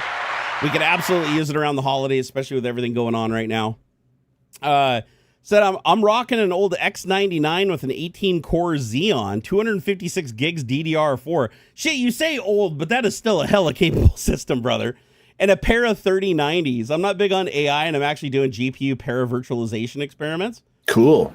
So, wait, so GPU para... Virtual. What is a para-virtualization experiment? I'm kind of curious. Cool, though. What is that? It sounds cool as hell. Is that like where you're passing the GPUs through to like different VMs? It's kind of what that sounds like to me, but I could be wrong. Pele, again, thank you for those 500 sexes earlier. And he said, I personally hope AI is a bubble. Oh, that was because he said he's not against AI, but all the hardware is more expensive. Yeah, gosh, man. And I feel like it's gonna get a lot worse too. I feel like we're just at the beginning of it. I don't think it's like we're like in an apex and then all of a sudden prices of hardware is gonna come down. I think it's gonna keep getting worse for some time. And what really sucks about it is it's like during the holiday season. This is the time when prices are supposed to come down because quantities of purchases go up. Yeah. And this is the time of the year where everybody waits for like Black Friday and shit to like buy their stuff to build their computers and to like buy their presents for Christmas and everything like that. And it's like now it's weird. It's like everything is so much more expensive right now. And at least when it comes to computer hardware and stuff like that, there's other things that actually somehow are cheaper. I don't understand how the fuck that works, but I think we established last time that the leading theory is that there's just so much stock that was pulled in pre-tariff into like Amazon that they still have, that they're still selling it, and that's why the price haven't gone up yet because they haven't had to reorder with the tariffs. Yep. But yeah, I found some stuff that was actually a lot cheaper, like the curtains I bought for the room; those were cheaper. Some clothing items I bought were cheaper, like actually cheaper if you look at the running average, like over the years or whatever, where it spikes up and down. It was actually like at a fairly like low price. But a shitload of stuff, more stuff is up than down for sure. And the stuff that you'd want like around like Christmas time, like toys and gaming and technology, all that shit's up. And like, I feel bad because like, that's going to screw a lot of people's Christmases up. I mean, like our Christmas, we had to sit down and, have a talk with my kiddo, and luckily he's the most amazing kid. Like I couldn't wish for a better kid, but we were like, hey kiddo, we gotta back off this Christmas just because of, money issues. And he's like, yeah, don't even worry about it, Dad. He's like, yeah. He's like, I'm cool.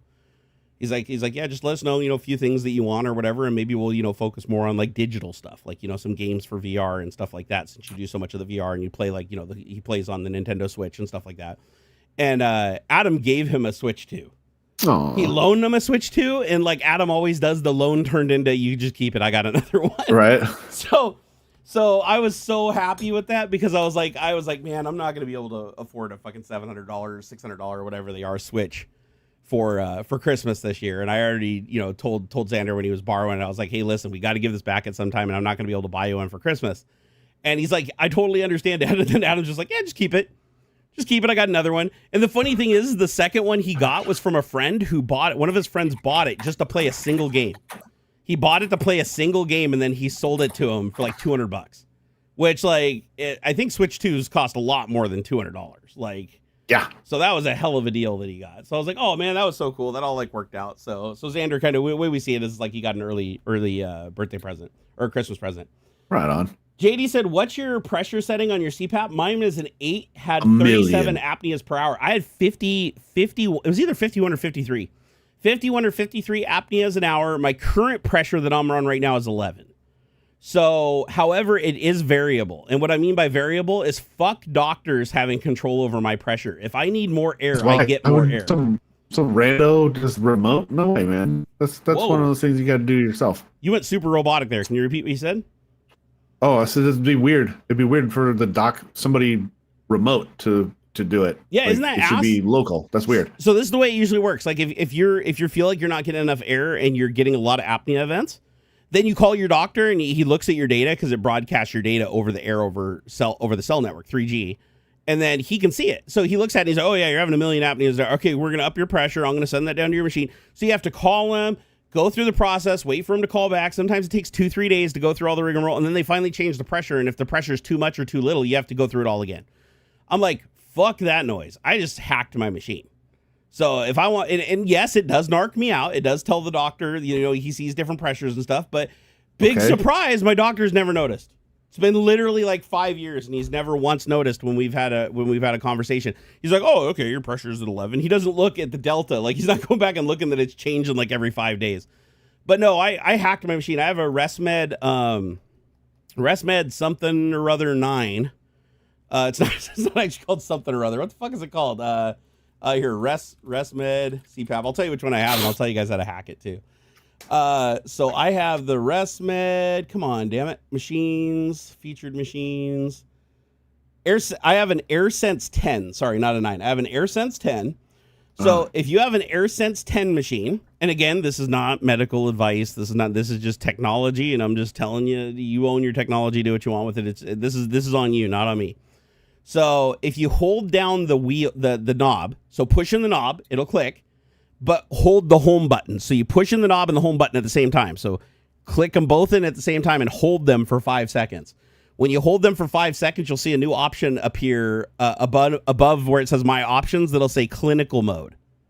And then once it's in clinical mode, when you go into My Options, you'll now see a minimum pressure, maximum pressure, how to go from BiPAP to CPAP, enable the soft ramp, and you can change everything. It's 100% unlocked for you. And so, yeah, and I don't know if the same trick works with the new AirSense 11 that came out, because it's different. It's got different buttons, so maybe it like the home is on like a touch screen, but I don't know. You can look it up online. Like every single one of these has an override where you can physically change the settings, because doctors aren't always going to have access to 3G, right? Or when they're setting you up in the office, sure. It's easier for them to just, adjust the machine and then lock it out from you. So, yeah, there's no codes or anything. The other cool thing about it is you can also get your data out of the machine. So if you put an SD card in your machine, the doctors usually take that SD card out as a backup so that they can like look at your data if not everything transmitted. You can actually take that card out, and there's a ton of open source software that can read that card and like decrypt the data. And then you can see all your apnea events. You can chart all your shit. It's actually pretty cool. I feel like it's more important because it tells you how many apneas you have. So if you up the pressure and your apneas go down, that's a good thing. That's a good thing. The goal is to have I think in my current settings, I only have 1.5 apnea an hour, events per hour. Okay. And that's really low compared to the 51 or 53 that I was having. So, and I can only achieve that if I can change the pressure, because if I'm super congested, a little more pressure helps to override that. And then the other thing is in CPAP mode. So the CPAP has 2 modes, right? It has, at least the AirSense has 2 modes. It has one where you can do CPAP mode where it's constant pressure. So you just set a number and it just gives you that pressure. But then there's another mode on it that you can put in. I forget what it's called, but this is the mode I use, where you set a minimum and a maximum. And then the machine automatically can ramp the pressure between those 2 areas to get your apnea events down the lowest possible. So basically the machine takes over where the doctor would fiddle with the settings. The machine just in real time scans you and ups the pressure. But what I found is the machine takes a long time to figure out that you need more air. So I like to raise that minimum to get it to where I'm comfortable. And then if it needs to go up higher, it can, but it won't go any lower than that. So these are just top tips for my CPAP people out there in cyberspace. And if you don't have an AirSense machine or a ResMed machine and you have one of the 3 other CPAP manufacturers in the world, just look online. They all have hacks that you can do that don't require you to plug in any kind of serial cables or anything like that. Let's see, what do we got here? They're talking about Google Cardboard in chat. I remember Google Cardboard. That was cool. Yep. Okay, so James Janus said, I saw a video where a guy managed to get a Quest 2 Pro for $50 at a yard sale. That's a pretty good deal. I actually like the Quest 2. That's a killer deal. The Quest, you know what I like about the Quest 2 is it's a lot brighter than the Quest 3. If you don't mind the God rays and the pancake lenses, I actually think the Quest 2 has a brighter overall, more vivid image. I was actually kind of surprised when we got the Quest 3 for my son. Back in the day, I put it on to set it up for him, and I just came out of a Quest 2 because I had a Quest 2 at the time, and he had a Quest 2, and I was upgrading him to the Quest 3. And I put on the Quest 3, and I was at full bright. I'm turning up the brightness. I'm why does this look so flat and washed out and not that bright? And I found out it's because the pancake lenses, they just eat up a shitload of brightness. So the Quest 3 generates twice the brightness of the Quest 2, but the actual light that gets to your eye is half. So yeah, if you've only ever used a Quest 3 and you have a chance to try a Quest 2, give it a shot because you might actually prefer it. The sweet spot is smaller, but it is a lot more vivid and better contrast, in my opinion. Do Stuff said, mine ramps up when I need it to. I had a period in the beginning where it didn't give me enough air. Over time, it learned to increase my pressure. Yeah, and that's the mode that I leave mine in, but there's always a min and a max. And if that max isn't high enough, it can only ramp to that high number, even if you're not getting enough air. So it sounds to me like your doctor probably just went in there and said, fucking put in 1 is the low and 20 is the high. And then the machine gets to run the full gamut. As a matter of fact, that's what I probably should do. But what I hate about that is that it starts out with the low pressure. It'll start at 1, if you tell it 1. And then it'll take it 10 minutes, and then it'll go up to 2. Then it'll go up to 3. And it has to keep detecting apneas and keep going up and going. And that could take, you can't get to sleep, because you feel like you're suffocating. So I try to set it at a number where I can comfortably breathe and I can comfortably get to sleep, and then set the max higher so that it can figure that out. But again, this is just what I do. You guys do what you do. This is just how I do. Hey, what's up, old broker? What's up, my man? He said, I had the same rest med as you and used the same hack. Now I have a Philips Dream Station 2 CPAP Advanced. It's fully open and does not need to be hacked. Oh, it's also fancy. Oh, really? The Philips Dream Station. You know what? I don't think my insurance will cover me getting a new CPAP because they've been real dicks lately, and now I'm probably going to lose my insurance in the new year, so I'm going to have to just buy one out of pocket. How much are they? How much is a Philips Dream Station if I just want to buy one directly? I know they say you have to have like a prescription in order to buy one, but you can always get around that. How much are these things? Because I do need a new CPAP. My CPAP, every time I turn it on, it has 2 warnings. It says it's at the end of life. The motor has reached the end of life, and then it also says like the heater element or something like that is malfunctioning. But if I wiggle the hose enough, it usually gets the heated hose back. Do Stuff said I was gasping for air and was breathing through my mouth. I assumed it was learning from its state. Yeah, if you open your mouth and you lose pressure, it can also figure that out too. It can figure out if it's a true apnea event or if you're just leaking air out of your mouth. Sure. You can actually go through and look at the data off the SD card from the ResMed machine, and it'll also show you that too. Like if you go through and graph the data, it can tell when it's a leakage event or when it's an apnea event. And a leakage event is like where you open your mouth and all the air comes out and it depressurizes your airway. It can differentiate that from an actual event where your throat is closed up or your brain is not causing a breath to happen. I have what's called obstructive sleep apnea. So that means that my throat collapses. So I breathe in sharply. So I'll stop breathing.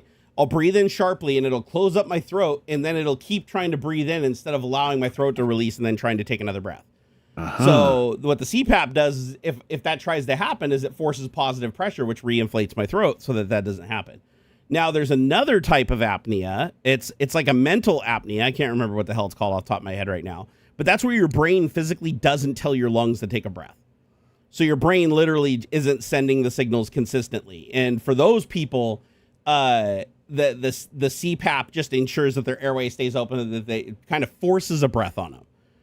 But then there's a machine called a BiPAP. Those things are badass. I don't qualify for one because I just have sleep apnea. I don't have the weird mental one, or it's not weird. It's a different one. But the BiPAP will breathe for you. So if you don't take a breath, instead of like the CPAP where it just increases the pressure until you take your breath, it forces that fucker down your throat like like one of those ventilator. It's kind of like a ventilator in a way. So the BiPAP. So it's like if you don't take the breath, it just forces the breath into your lungs and then it sucks it back out. So it actually goes both directions. It pushes the air in and then sucks the air back out. And I think that's like cool as shit. Oh, CSA. Thank you, Holds. That's what it's called, CSA. Just use the ResMed app on your phone. Much easier than reading the SD cards. My machine, I don't have the ResMed 10 doesn't have an option to connect to the phone. So do you have the 11? Because I'm sure the 11 ones, but yeah, there's no option to Bluetooth or connect to the phone on mine. So I don't know how you're able to do that. But if you tell me, I'd love to know. Old Broger said it's 600 euros on a page I found. That's actually not bad. Nice. It's only the Dream Station is only 600 euros for real? Oh, wow. For a CPAP, that's cheap. I was going to say, I think mine, granted, it's what they build insurance, but I want to say they build 1,500 for my machine. So, I'm going to have to look into this, man. Do it. A BiPAP is basically a respirator. I mean, it really is. It's a respirator that doesn't go down your throat, right? Like where they're not physically shoving a tube into your lungs. But it works on the same premise. It forces the air in and it sucks the air out. And as long as you're doing the breathing, it basically chases you and just helps with some positive pressure. But if it detects that you're not exhaling, it just sucks the air out. Which, again, I don't understand how it does that fully, because you'd think if you tried to exhale and it was sucking the air out that it could collapse your airway. But again, I think that's why they don't use BiPAPs for obstructive apnea. They use it for the different types, because if you have obstructive apnea, it would just close your throat up. It would try to suck the air out. That would create a negative pressure, and then that would close your throat off. Philips Dream Stations cost between 400 and 730 USD. Damn, that's not bad. I might just do that. I might just do that since insurance is screwing me, dicking me around, dude. I think it's time to get a CPAP. Because again, it's like, it's important to your sleep. You know, it's like the things you should always spend the most money on is your shoes, your bed, your chair, and your car. It's like things that separate you from the ground. Exactly. Those are like the most important things that you buy in your life. And sadly, it's like shoes, tires, bed. That's what it is. Yeah, my bed fucking finally broke.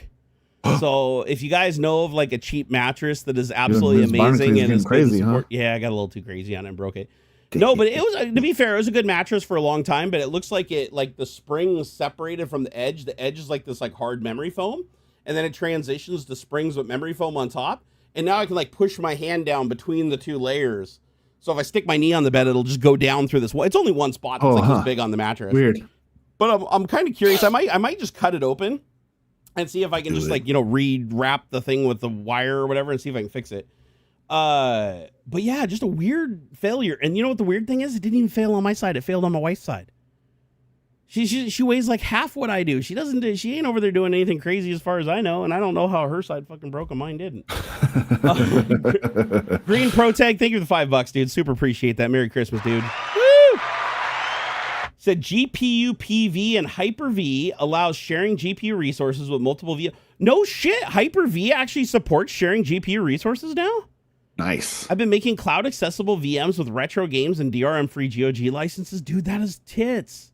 That's awesome. So these cloud accessible VMs with retro games, are these ones that you're just using, or are you also like farming these out to your friends to play and stuff? Is this something you're creating as like a public resource for other people to use, or are these just like your own like personal projects? I'm just curious. I'm not insinuating anything. Do Stuff said, but I have an air reservoir for humidity. I once tried without, and it was so noisy it kept me awake. Dude, don't ever run a CPAP without a humidifier. Like seriously, if the water get all dry, dude, I have woke up before where I sleep because I only have water for I think it's 8 hours is what the reservoir holds, and then after that it's dry because it's a heated. It basically is a heated tank that the air flows into, goes through the water, comes out. It's kind of like a bong for your airway, and so it sucks the moisture up into your airway, but it only lasts for 8 hours. Sometimes I'm so fucked up that I'll sleep for 12 hours. And then I sleep 4 hours over. It's dried up, and now it's just pushing this hot, dry air down my throat. And I'll wake up sometimes, and my tongue will be stuck to the bottom of my mouth, and I have to like physically stick my finger in, like work it around to get it to like peel apart, or put some water in my mouth and swish it around to get my tongue to disconnect from the bottom of my mouth. And I've also had it before where my uvula in the back of my mouth gets so elongated that I can put my face forward and hang it past my teeth and bite it with my teeth. Wow. So you guys, you know that uvula in the back of your throat that you're like gag reflex thing? Yeah. If I stay on my CPAP without any water in it for like 4 or 5 hours over, it'll stretch that uvula out to where it's resting on I know my mouth, but it's resting on my tongue. And I've had it a couple of times where I lean my head forward like this and I can actually just grab it with my teeth. Wow. So it's like this, and then what I have to do... That's insane. Dude, it gags the fuck out of me, too. So then what I have to do is swallow it. I swallow my uvula, so it's like just dangling down the back of my throat.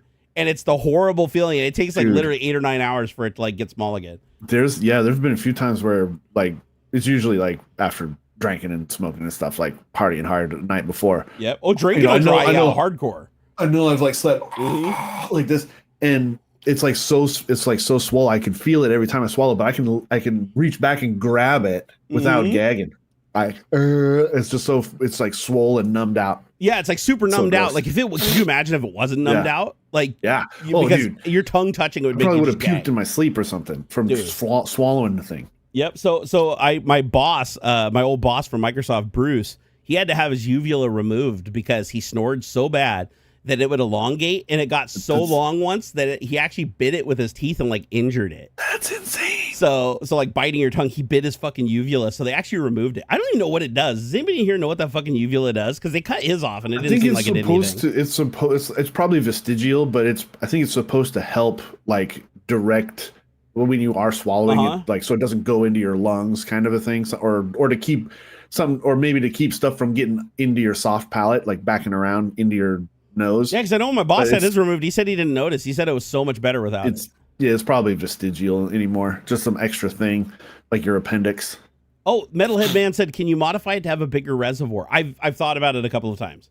So just a big Culligan's bottle. You just get a big Culligan's jug and stick it with the tube sticking down into it, right? 5 gallons. What I was thinking about is doing something similar to like a gerbil. Strawberry lemonade or something. Like a gerbil bottle. You know those gerbil bottles that have like the little ball in them or whatever? I was thinking about like 3D printing like a 2-liter bottle where you could screw it on and it had a little ball in it. And then when the water level got lower or whatever, the ball would fall down and then the water would pour around the ball and then the ball would float back up and close it.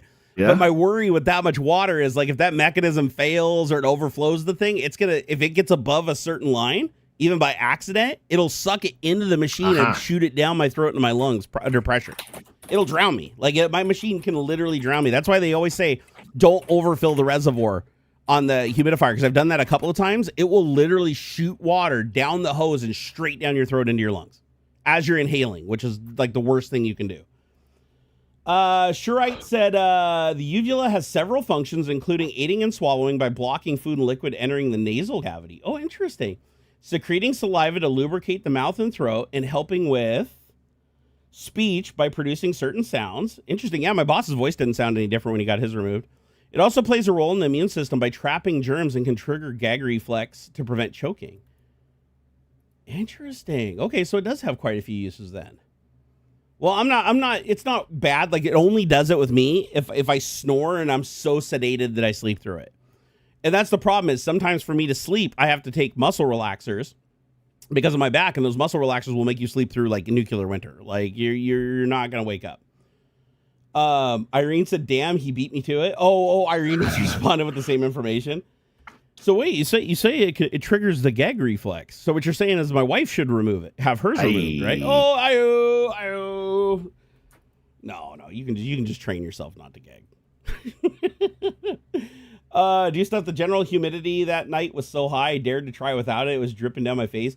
Dude, yeah, don't ever run a CPAP without a humid. And the funny thing is they do make them without humidifiers. Like there are CPAPs out there that don't have a humidifier. Like it's an optional thing that you can like include into the loop. And then there's these travel CPAPs that don't have any humidifier at all on them. And I'm like, I don't know how people survive that shit. Seriously. Like even when it's humid, it still dries me out completely. Like even it's like, the humidity in the house is higher than normal. It still fucks me up really bad. Huh. Valiant Brand said nothing like being waterboarded by your CPAP machine. I mean, that's scary shit, man. That's scary shit when you're taking a breath and all of a sudden like a fucking big gulp of water goes shooting down into your lungs and you wake up coughing and hacking. And your body will force you to keep coughing, even if it's like ripping up your throat, until you get all that water out of your lungs. I've actually done that before where I've accidentally inhaled water, like when I was swimming. And I took in and breathed in a big gulp of water when I was like, it was when I was scuba diving. When we were doing scuba diving training, I put the fucking regulator in my mouth or whatever and didn't form the seal. And I took a breath in, and it just water went around it and just went right down into my lungs. And I was coughing and coughing and coughing and coughing for like fucking 45 minutes or an hour. I ended up just saying, fuck it, I'm going into the showers. And I just sat in the shower, like doubled over, just coughing until my voice was like completely hoarse. I almost couldn't talk. And I still felt like I had liquid in my lungs, even after all that. Irene said, damn, between you streaming and Matt streaming, I'm not having enough time to finish formatting my book for publication. Hey, got to get it done, Irene. Got to do it. Got to do it. Can't be letting shit slow you down. You just got to get after it. like I say that when I didn't even stream last week and I was laid up the entire week. I need to practice the mind over matter thing a lot more myself. Would be good, but what do you say? More proof of God's perfect design. He's just joking. What was that from? From the uvula pain. Yeah, I'm with you there, bro. Like if our design is so perfect, then why the fuck is my back so crooked and my uvula fucked up and got a lazy eye and a fucking ear that looks like I've been boxing for 10 years? Yeah, there's no such thing as a perfect design. Not in nature, not anywhere. Miller said if AI bubble does explode, the post-pop climate is probably going to afford the largest AI players opportunity to absorb the smaller AI companies that cannot hang on. Oh, 100%.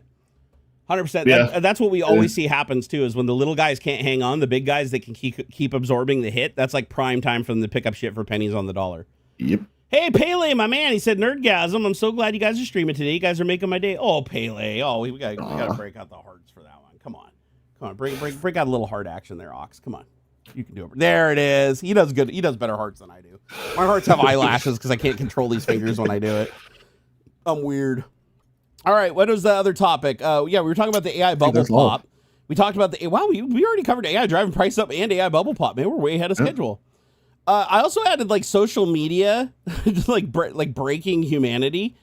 The reason I added this one is that I wanted to talk about it was I feel like between the big players like Facebook and X, I know there's other ones like Blue Sky and stuff like that, but like the two big major contenders that everybody seems to fuck with is Facebook and X, aka Twitter. Sure. And I feel like both platforms now have modified their algorithms so far to the point where they control every little thing you see and can't see, who gets to see what you post, what you get to see that other people post, that nobody's getting a realistic view of the world right now. But I think a lot of people assume that they are. So they assume that what they're seeing on social media, especially when I talk to people that aren't like super tech savvy, like friends of friends and parents and grandparents. They're on social media and they see this stuff, and the majority of what they see seems to drive their worldview. Yeah. And all I see now, and I've tested this to like the extreme on X, especially on X. Facebook is pretty bad, but Facebook actually used to be the worst. Now X is by far the worst, where there's an algorithm where if you follow somebody on X, there is no guarantee that you will ever see anything that person posts. There is no guarantee because the post has to meet the criteria that it maintains like a weight, like there's a weight that's applied to it.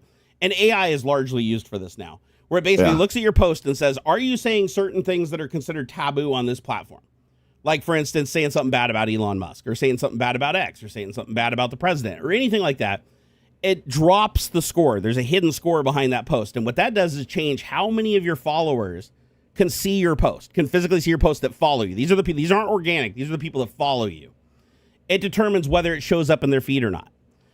And then you can get another hit on top of that, which basically puts you in shadow ban category, where it's like nobody sees anything that you're posting unless they go directly to your profile, which I've been in that bucket many times.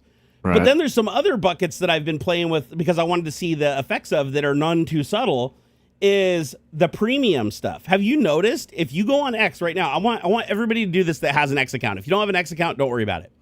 If you have an X account, go log into your X, and your default feed that pops up is For You. For You is your default feed that's supposed to have the stuff that you want to see in it, right? Scroll through that and tell me how many posts you see from people that aren't verified or have a check mark next to their name. The answer is it used to be a mix. Now it's not. Now it's all verified people. Even if the only accounts you follow are unverified accounts, you're not going to see those people's posts almost never in the For You. You're going to see other rando posts from people that you don't even know that have that fucking check mark. Now, I put this to the test myself and started making some posts as a tier 2 subscriber. Then I dropped down to a tier 1 subscriber. And if you look at my analytics, it dropped by 400% within 24 hours of that becoming active. So I went to tier 1, and then it says, okay, your tier 2 will expire on this day of billing, and then you'll be a tier 1. On that day of billing, I watched my artificial engagement, or they call it impressions. Basically, how many times did your feed show up in somebody's For You that just scrolled by? Even if they didn't read it, even if they just scrolled by in their feed. It dropped by exactly 400%. Exactly. So if you pay $40 a month or whatever to Elon, you get your 400% more likely for the people that follow you to see you in their For You feed. If you are a tier 1, then the odds are only the best you can do is 1 out of 4 of the people that you follow may be able to see you in their For You feed. If you do not have premium, you will never show up in their For You feed. There are very few situations where you can actually show up there. You will not show up there. Now, here's the other thing that fucks with it. If you click on any one of those posts in the For You feed and start reading the comments, unless it's a small account that has very little engagement, you're going to only see comments with blue check marks next to them. You're going to scroll and scroll and scroll. Scroll as many pages as you can until you hit the limit where it can't show you anymore. It's all going to be blue check marks. And the reason being is comments are sorted. They don't tell you this, but comments aren't sorted chronologically. Even if you select chronological order, they're not chronological.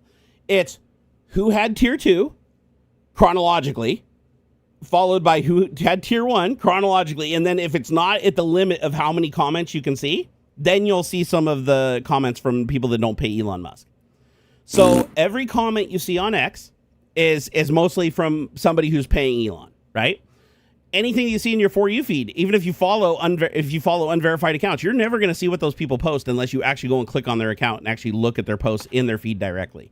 Yeah. And I think that's a huge problem because Elon advertises X and Zuckerberg advertises Facebook as these public squares where you can follow your friends and see what they're posting and always be in the know about the stuff that you care about. Yeah, it used to be. Twitter was exactly that before Elon got it. Exactly that. Facebook was pretty bad back then, but now X is like infinitely worse. Like I can at least go on Facebook, and when I scroll through my feed, it's exclusively people I follow, except for the advertisements. Right. Like I can go there and it's the people I follow. Now, granted, it's ordered in a way where it's showing me the stuff that benefits the platform most, posted by people that I follow. Yeah. And sometimes it doesn't show me the things that they post because they got degraded by the system in the background and they thought it was beneficial for you not to see that. And they do say that my friends like scams when I talked to them and they said that they didn't like it, even though I got a screenshot saying that they liked that thing. So it's really bad. But then you go over to X, and I've noticed this on X when I scroll around. It's like the only people that see my posts are because I've got premium. And now that I dropped from the tier 2 premium down to the tier 1 premium, I've had so many messages from people, even DMs, people I follow, that we follow each other in DM. Haven't seen you post there in a couple days. What's going on? Even though I made like 30 posts over the last like 2 days. And then they click on my account and they're like, oh yeah, I didn't see any of that. And then once they click on my account and they go back to the For You, then they'll see my posts up to that point. But then after a day or two, they're all gone again. They never see my posts again. Lame. So yeah, it's super. That's why I like Threads. Threads is good. I need to get away from X, which sucks because it's like I have 102, what is it, 120 or something thousand? Yeah. I don't even know. I haven't looked in a while, but 120 some odd thousand. But here's the thing. It's just a number if I can't reach them. If I can't reach them and they're all just following me and they just think that I died, that doesn't do me any good. Now, granted, I could go and create videos and be like, yeah, click on my feed or go directly to my profile and scroll. But a lot of people aren't going to do that. They follow too many people to be able to go and individually look at each person's feed. They rely on those feeds to show them the things that they want to see from the people they're posting. YouTube is doing the same shit now, too. YouTube is doing the exact same shit where it's like people will follow me. I will go live and they're like, oh, you streamed this week? I didn't get a notification. 99% of the following. I have what is it, like 800,000 people follow me on or subscribe to me on YouTube, and maybe less than 1% get a notification, if that. So, and these are people that like want to watch the stream, that have watched the stream. So, but the algorithm's like, yeah, this stream doesn't make as much money as this other stream, or this stream doesn't further our objective as much. So they alter the algorithm to feed you what they want you to watch. And I fucking hate it because they unsubscribe me from channels that I really like. And I just think the people went on hiatus, and I find out that no, they've been creating videos the whole time. And then I go click on their channel, and sure enough, there's a video there. Like 1 out of 3 times there'll be a video there that's like, hey, I don't know what happened, but like nobody's seeing my videos. My views are way down. And if you guys could help out by, you know, unclick and subscribe, click and subscribe, make sure notifications are enabled. They're like, yeah, something happened. Then you go look at their viewership, and it's like 300,000, 80,000, 15,000, 10,000, and it's just 10,000, 10,000, 10,000. You're like, they have 1 million followers, and they're getting no views anymore, like overnight. And then you go look in your feed, and you're like, I follow this person, so I go to my subscription feed to see what videos the people that I subscribe to have released. There's nothing in there. I'm like, even though I can click on their account, and then it's there, and then once I click on their account and I see the video and I go back to my feed, oh, now it's there. Yeah. So what do we do about these social media platforms manipulating us all? Because not everybody's going to be aware of it like me, where I'm actually going and doing the legwork and testing things and putting things into the system and creating fake accounts and trying to corner. Like a lot of what I do is I create fake accounts. I have like 8 fake accounts on YouTube. I have probably 10 fake accounts on X. I have a couple Facebook accounts. I create all these fake accounts so that I can subscribe to my primary account from the fake account and then see if I can see the posts from them. Apply for the notifications, see if the notifications come up. Make a post myself and see if there's any path for them to see that through a comment or something like that. And the more testing I do, the more I realized is that AI is becoming a big part of the acceleration of this. Yep. Because before you had to just look for words and look for phrases to demote something, right? Now with AI, you've got this a sentiment detector. You can literally just have AI and say, look at this, and no matter how much you try to encode it or encrypt what you're saying or being sarcastic, or whatever you do to try to defeat the mechanism to try to squeeze through to your viewers, if it's something the platform doesn't want people to see, the AI will catch you and it will demote you for that. And then it'll put you on the naughty list and be even investigate you more and more in the future. Because obviously they can't do it for everything because there's too much. Hey, can you take over for a second? I got to run to the big boys room. I'll be right back. Oh. X is unusable. Yeah, it's terrible. It's like, all I see on there are like clips of, vague clips of shows and movies and stuff, and it's all like just engagement bait. You ever guys watch Robert Murray Smith? I don't think so. it was related to things. Yeah, right. Yeah. The fake AI LLM is not AI. Yeah, that bugs me too. That's not, but you have to use the terms that people are familiar with. See, all the Barnacules, I always get notification. Shows told me how much. Good. Good. I like Threads. Threads better, or at least for now. It actually shows stuff that I'm interested in and engage with, which is good and bad because sometimes I engage with stuff that makes me angry, and I don't want to be angry. Oh man, that sucks. That sounds familiar though. Robert Murray Smith. Who is that?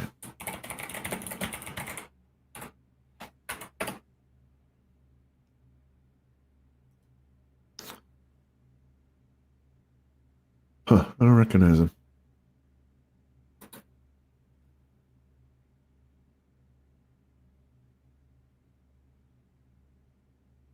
Oh, he's good. Winston's a good boy.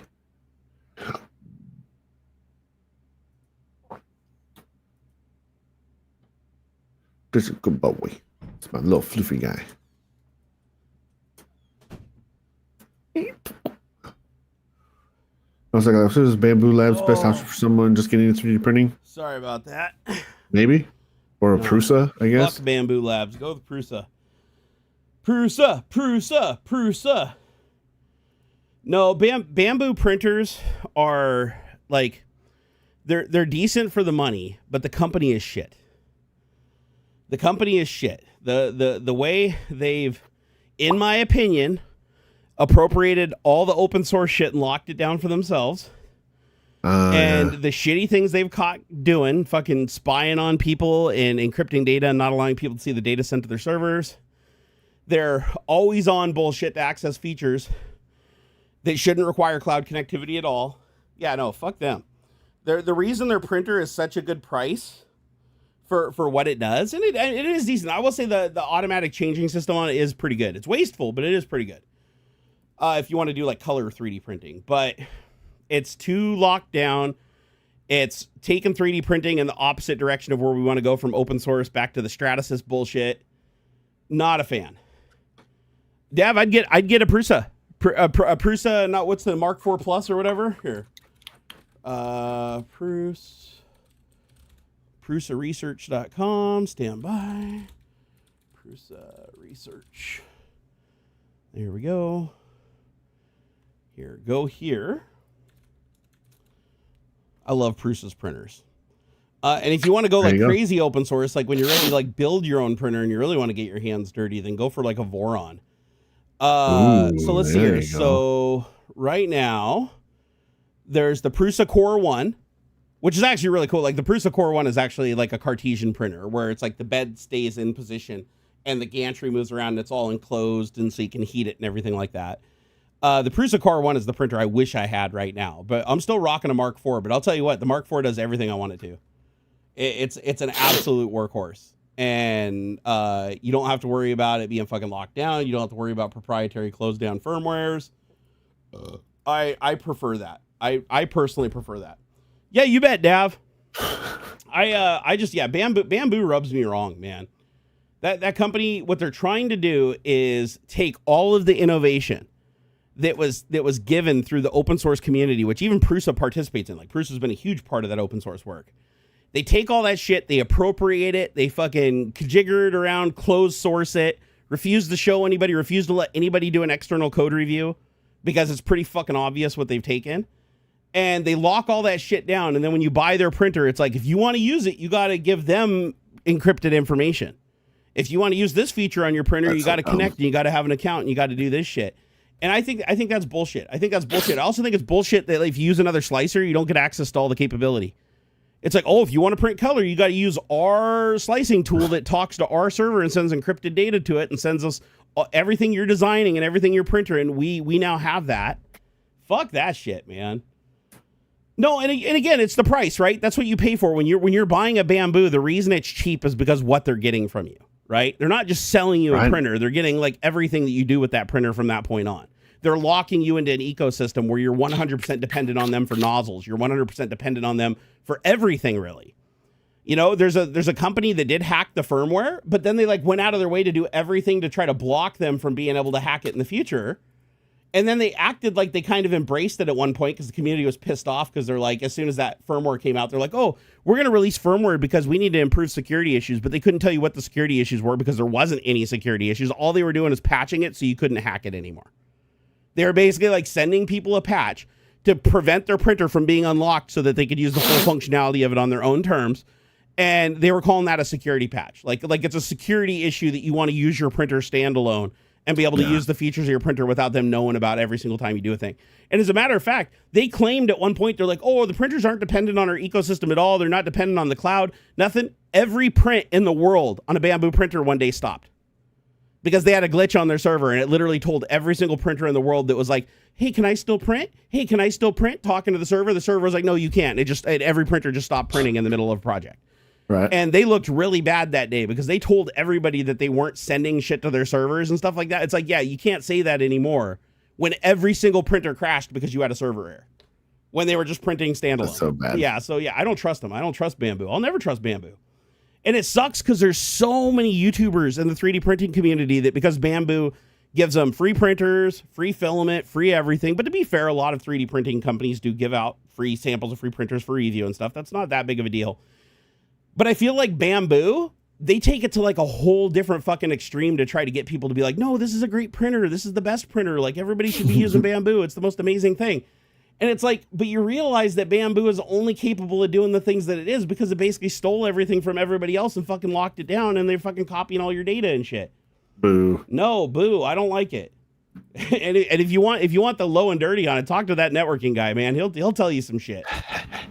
Oh, so yeah, if you ask me, I'm not a fan of Bamboo printers, but at the same time, being fully honest, I understand that some people are on a budget and they can't afford a more expensive printer. And the Bamboo is the easier to use printer for them as far as a new person in 3D printing. But just realize that once you're in that ecosystem, they've got you. Like they're gonna see your shit. They're gonna be able to control your printer if they want to. They're gonna be able to see the models that you're printing on it, what you're printing on it. Bamboo, who was it? Was it Bamboo? Was it Bamboo that said that they were going to have their printers like start fucking detecting if you're printing something that looks like a firearm and like notify law enforcement? And then they had to walk that shit back. Who was it that said that?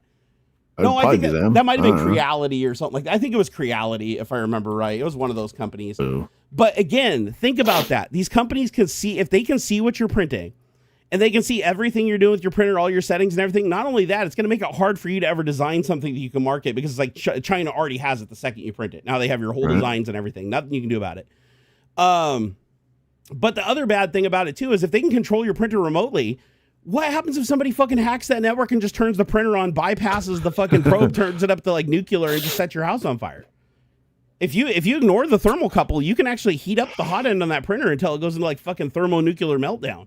If there's PLA loaded in it and you feed out a bunch of PLA against the build platform with the temperature at max with the thermal probe disabled, it'll thermally run away 400 C and physically ignite the PLA. Wow. You don't want anybody having fucking remote access to your printer except for you.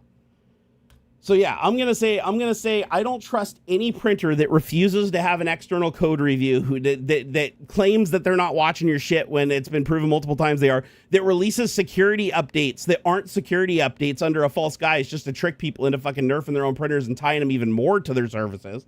Fuck that shit. I don't care how good the printer prints, it is not worth it. Hey Sky Venom, what's up? Now again, I want to clarify, I know there's some people in here that have Bamboo printers. I know that, hey, it does what you want to do. It does a good job. Maybe these aren't problems for you. I think that's totally fine. If you're on a budget and all you can afford is the Bamboo and it's the only one that can do what you want to do, I get it. I understand. Trust me, I understand more than most. I really do. But Bamboo as a company, I do not like. I don't like how they operate. I don't like the lies they've been caught in and that they've told. I don't like their take on security. Like there was an early security bug that was found that was like a fucking super, super severe security bug that could give somebody external access to somebody's entire network through the fucking printer. And they didn't fix it for the longest time. They didn't fix it until like the whole community basically came down on them and like bad shit started happening. I don't like that. I'm not a fan of that. Now, Prusa has been a huge contributor to the community, believes in the open source model. All of his printers that he's created are printers that you could literally just go and like print half the shit yourself and build yourself. There you go. All the code's hanging out there so you can look at it. It doesn't require any connectivity. If you don't want to have a connection, you don't have to connect the fucking thing, network, create an account or anything. You get full functionality of the printer, just plug in an SD card and going. So Pele said, what printer would you recommend? I like the Mark IV, but I haven't. The Core One is a better printer. I prefer Cartesian printers, like the old Ultimakers and stuff. So the Core One is because they can be faster. They can move faster because they're not having to move the bed back and forth like this, right? So, but for me, the Mark IV is the workhorse for me. Like money to quality ratio, money to performance and reliability and everything. Mark IV is my go-to. There you go. But the Core One that just recently came out, that thing's badass. That thing's badass. Yeah, and Prusa is expensive, but again, you get what you pay for because when you're in the open source community and stuff, you're not being subsidized by stealing everybody's data and like using all their shit and having access to their stuff. And I don't like that. I don't like the idea of Bamboo not allowing you to see the encrypted data that's being sent to their server constantly from the printer. I don't like. Shouldn't be sending anything anywhere. Yeah, I don't like that Bamboo is disabling functionality when you want to use an external slicer. Stop. Like, oh, you got to use our slicer if you want all that functionality because our slicer has the code in it that can like phone home and do all the stuff and give us all the shit we want. So yeah, I personally, I'm just saying this is just me, my opinion. This is just my opinion. I don't like Bamboo as a company. But do their printers make good prints? They do. There's no denying it. Their printers do make good prints. Their filament management system is decent. So my problem is with the company. So if you've got the money to support the open source community and to support people that contribute to the community instead of just take, then go for a Prusa. Or honestly, even as a first printer, it's like shit. You can even get like a like one of the cheap Creality printers. If you're really just like getting into it, just notice that there is a learning curve. Like the Prusa is pretty much like once you get the Prusa set up, it just runs reliably. You don't have to do a bunch of calibrations all the time and shit like that. The cheaper the printer is, generally the more you have to fuck with it. So it's been my general experience with like the cheaper printers, like the Crealities and stuff. You tend to have to fuck with them a little bit more to get them, but you can get any of these printers to print good, right?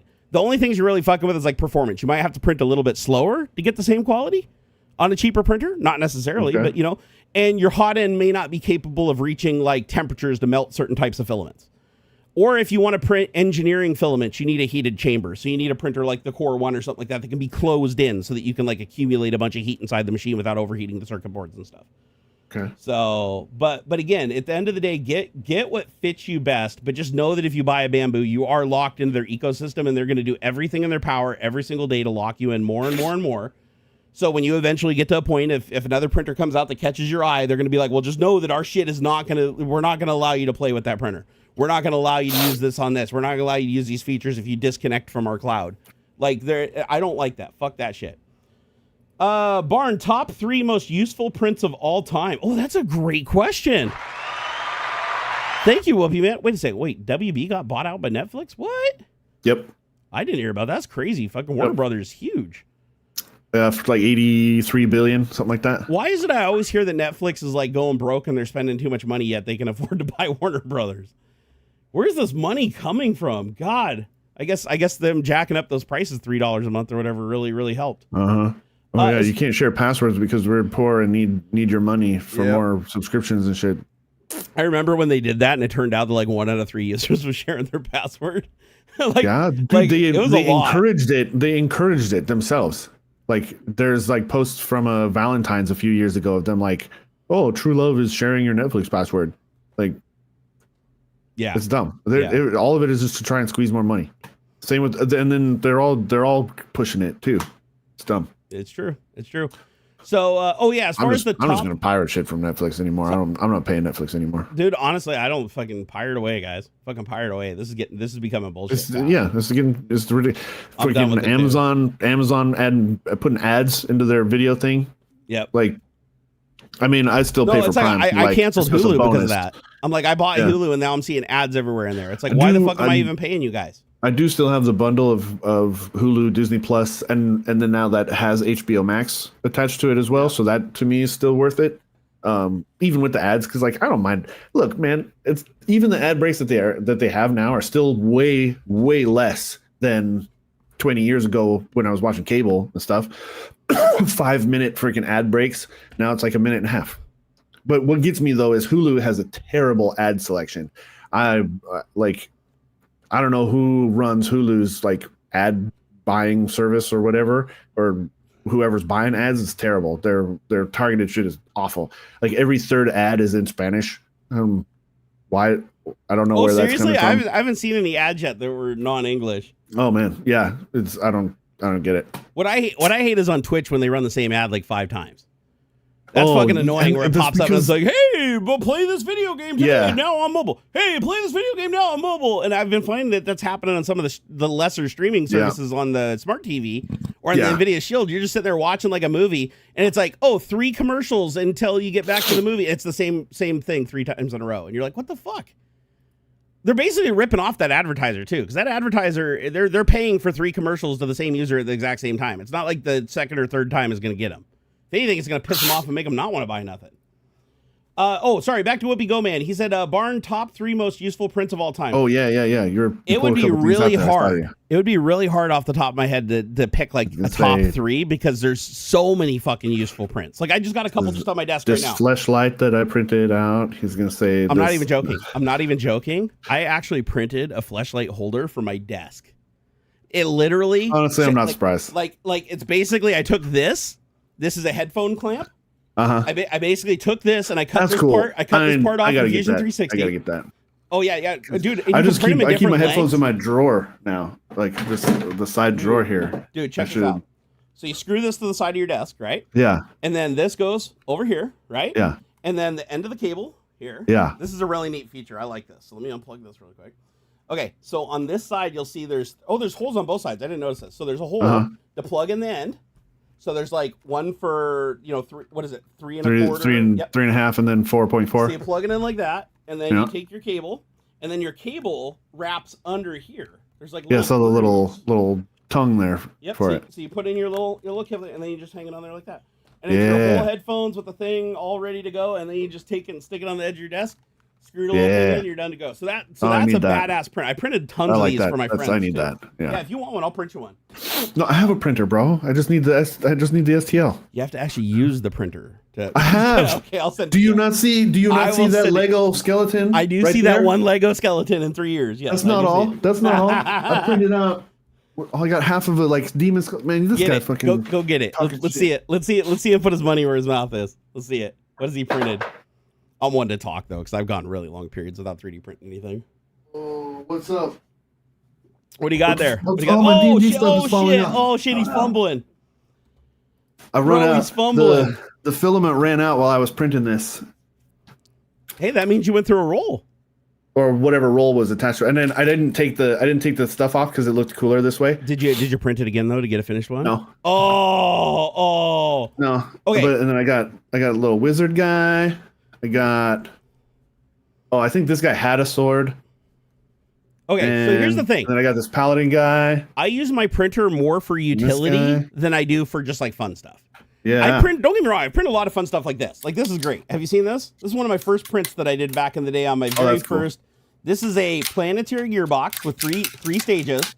I have to turn this side, I think 200 and sometimes. Did it just break? Oh no, it screws in.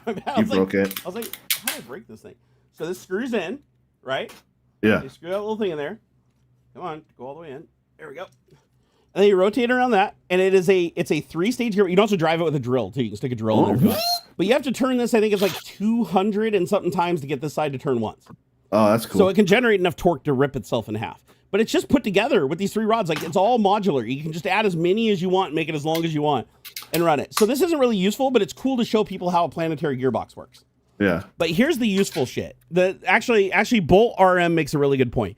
One of my most useful prints that I've made like within the last year was my CPAP stuff.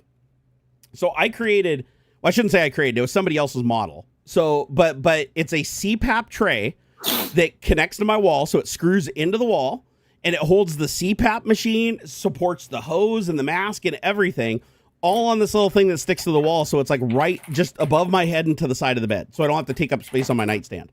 I love it. Ever since I installed that thing, it's been absolutely amazing. I recommend that to everybody.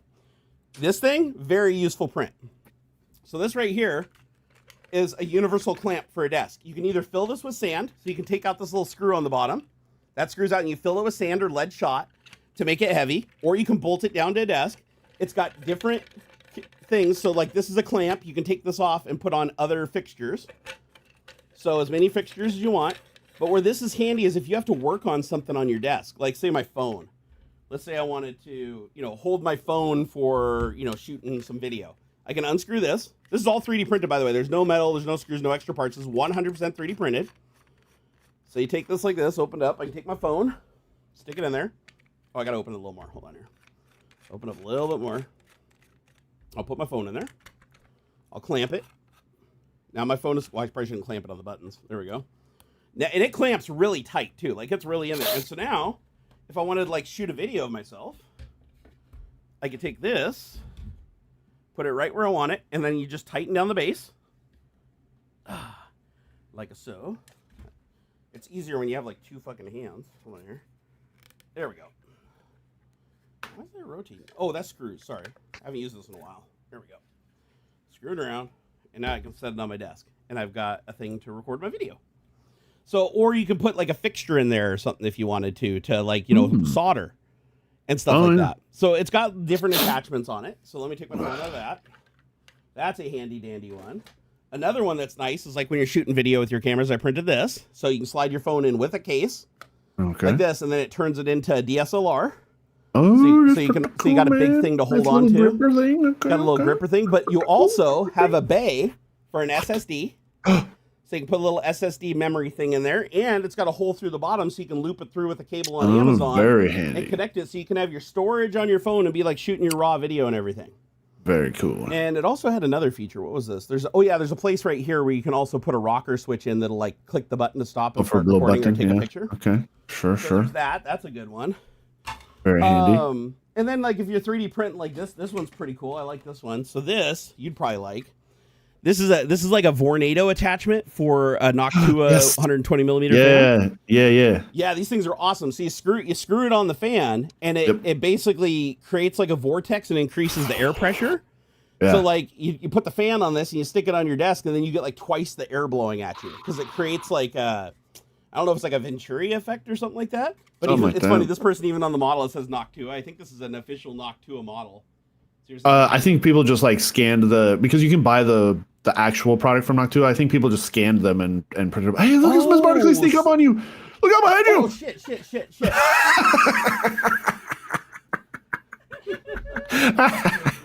welcome. All right, you guys go out. Damn. Of course she knows not to do that. But hey, she has a friend over, so they gotta have a little bit of fun. That's good. Oh my god, dude. Oh, that scared the shit out of me. Funny. You're like, you're sneaking up on you. I'm like, what are you talking about, dude? I forgot. Remember my lock failed on my door and I had to turn it up. That's why I have a lock on my door. You just witnessed right there why I have a lock on my door. So yeah, my wife has a friend over who's staying till Sunday. And so I'm sure she emboldened her to come up here and do that. The general rule is no sneaking up on me. Let's see here. STL been looking for that? Wait, do you want me to send the STL? Is that what you're saying? Or you have the STL? Lost in Space things. Let me know. That looks like PETG. I mean, it could be. I don't know. I don't remember what filament I had when I printed this, but it's possible it's PETG. I mean, they're all different though. Like PLA is like the most generic of all the plastics. It's biodegradable. It's non-toxic. It's got a low melting point, so most printers can handle it. It prints really nice because of the way it cools and the way it lays down. PETG is a little bit stringier, but it's stronger. PETG is a lot stronger. Like the layer adhesion is stronger between layers. It tends to perform better. It doesn't flex as much though. PETG is more rigid than PLA. And it has I believe what's the one that has properties like ABS, but it has a much lower melting point. No idea. Dude, there's so many different plastics. Holy shit. Yeah, like I went and looked the other day, like it used to just be PLA and ABS. Now there's probably 150 or 200 different types of filament. Oh, awesome! Networking guy gave him the link there. Boom. Oh my gosh, I'm gonna message my wife and say she scared the shit out of me. Jesus Christ.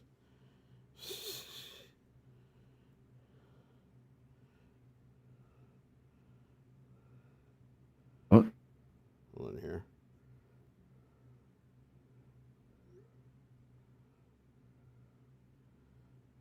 Hold on, sorry guys.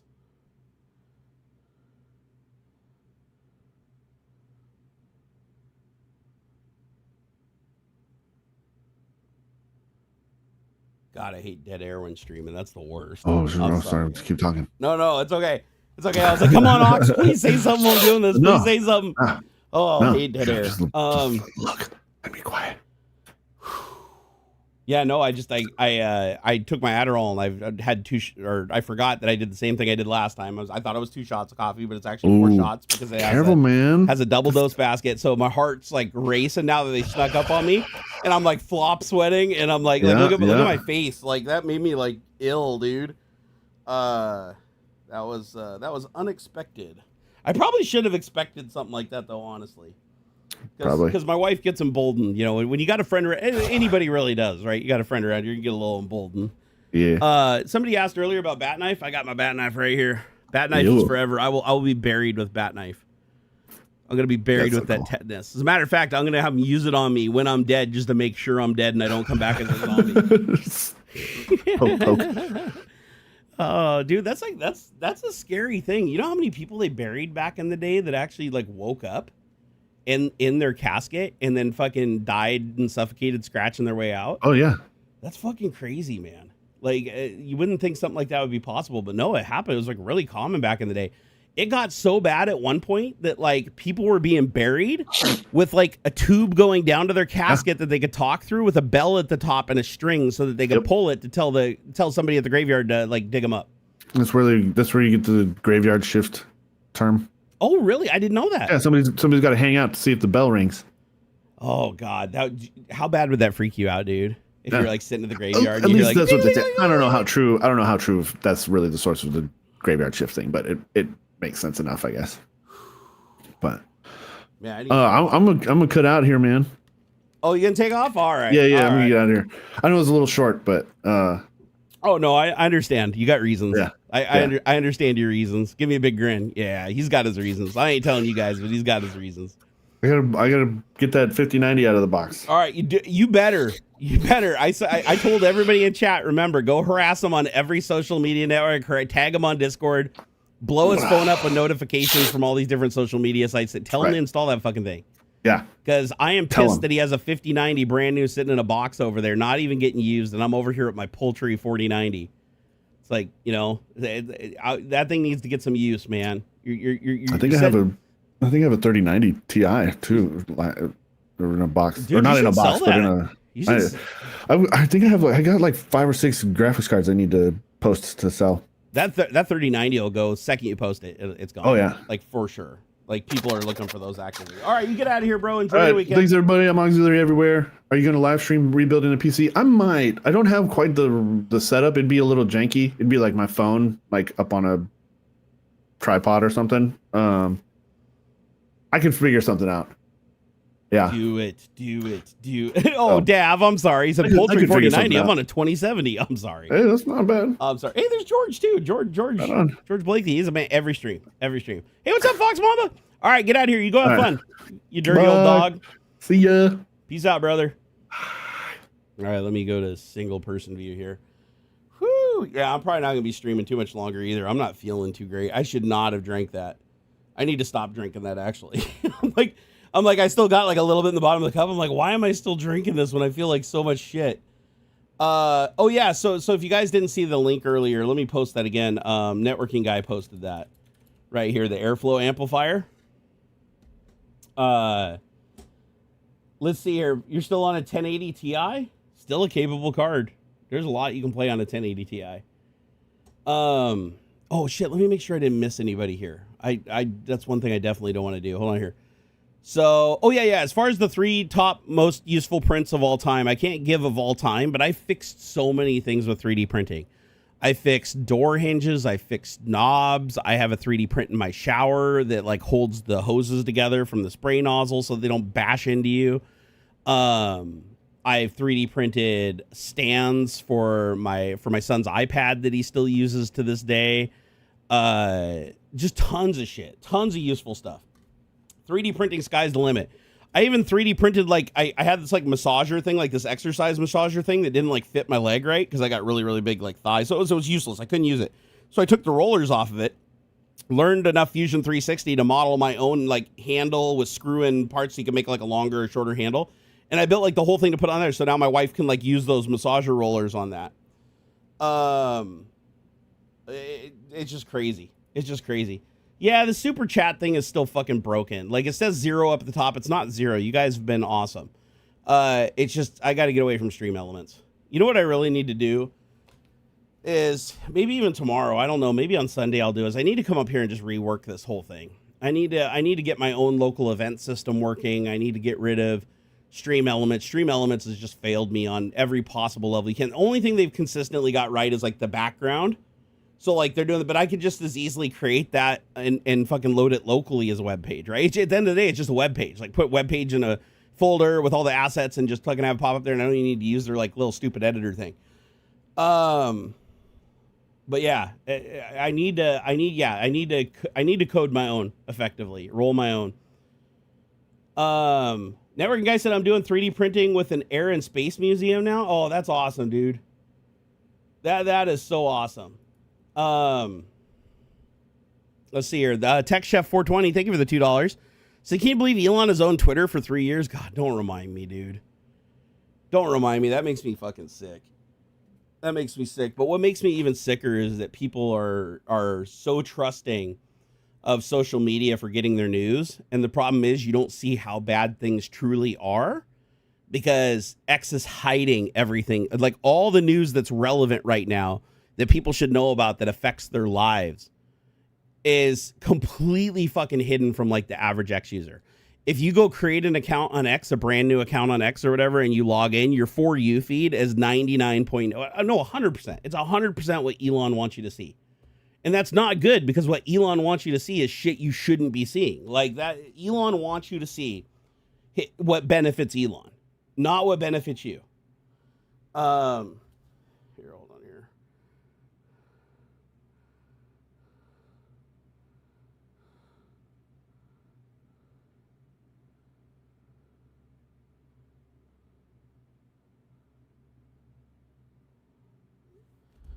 Let's see here. Oh, thank you, Dav. I appreciate the $10 super chat, man. I appreciate it. Let's see here. Lost in Space thing says, are you seeing the upsurge of nano banana ladies? What are nano banana ladies? Are you talking about like AI porn or?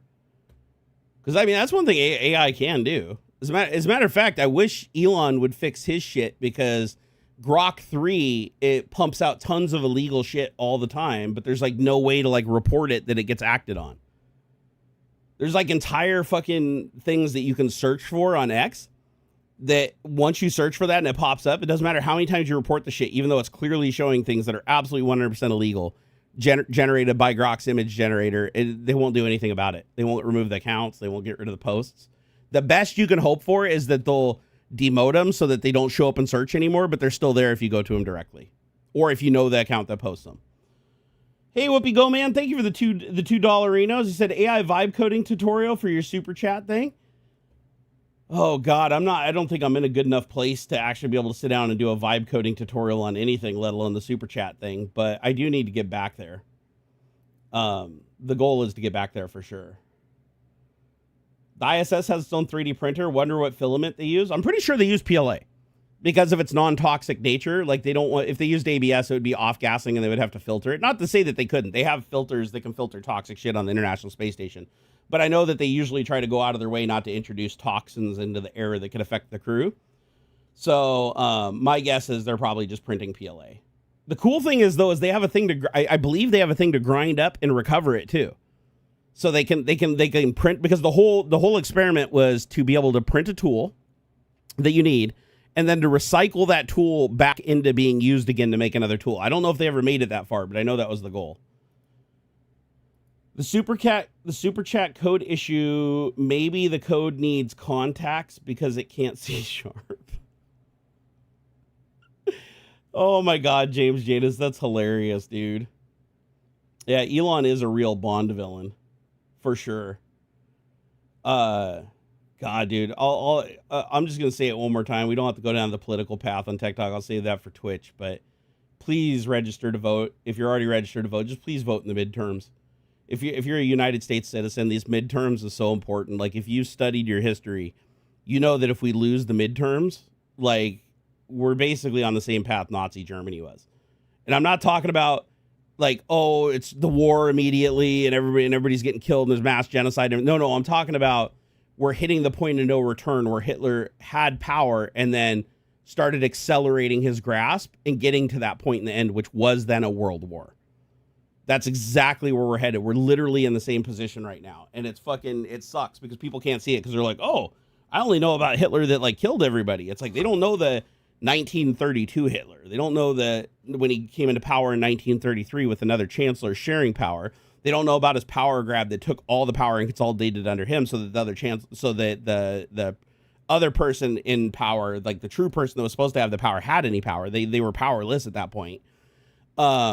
That we're on that same path. So guys, please just vote. Like, it is critically important. Like, I know you don't see a lot of the stuff that's going on. You may feel the effects of it and just think, maybe it's just, just prices are up, no big deal. But no, there's some bad shit going on right now. And sadly, the social media platforms that you're on are going out of their way to hide it from you because they need to maintain that power to achieve their end game, which is democracy's done. I'm not even being hyperbolic. Like, democracy is done.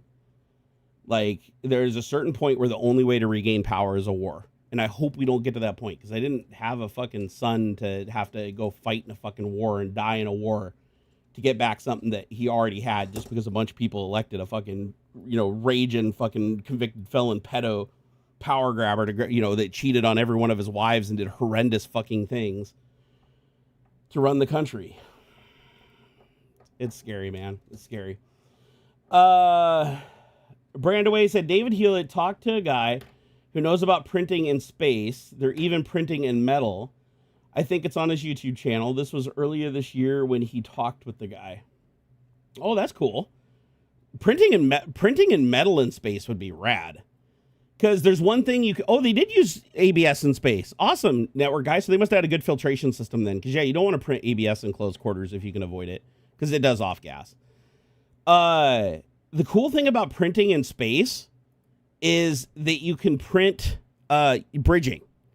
So normally the only type of printing here on Earth that I know of, or there's two. There's SLS and what's the other one? SLS and SLA. Because those inherently have a volume of support material or they're inverted while they're printing, they can print negative spaces without bridging. But filament printers can't do that. However, in space they can, because in space you don't have any gravity. You have microgravity. It's ineffective. And so if you want to print across something, you don't have to print support to hold it up. You can just literally just run right across, back and forth, because since there's no gravity pulling down on it, it can cool free floating in space. And so the things that you can print with FDM in 0G are amazing. James Shana said he must be made out of ABS because he also off gases. Did anyone see Palantir's CEO tweaking on stage a day or so ago? It's wild. Dude, Palantir is fucking creepy, man. It is so creepy. And that's the future we have to look forward to, and that's fucking scary. I mean, in the end, AI is going to be used against us all. As a matter of fact, it's largely being used against us right now, but more in like a marketing sense and a profiting through manipulation sense. But it's going to get so much worse. It's going to get so much worse. Dav said, have I done any resin printing? Yeah. No, I've done quite a bit of resin printing back in the day. I haven't done anything recently. But I think the last thing I printed was like this really freaking cool, like see-through gorilla head. And then I printed me as like Kratos back in the day out of clear resin that was like optically clear. I also printed an optically clear lens for magnification. Resin printing is awesome, but it's expensive. That's the downside to resin printing. Is resin printing, you get insane resolution, you get insane layer adhesion, You get no air bubbles.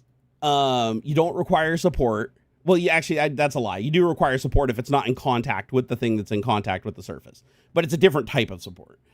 But resin is pretty expensive. However, the prices come down a lot. Like now I know you can get some resins for, it's like, what is it, like $20 a liter or something like that. I think it's the equivalent of like 30 or $40 a kilogram versus filament.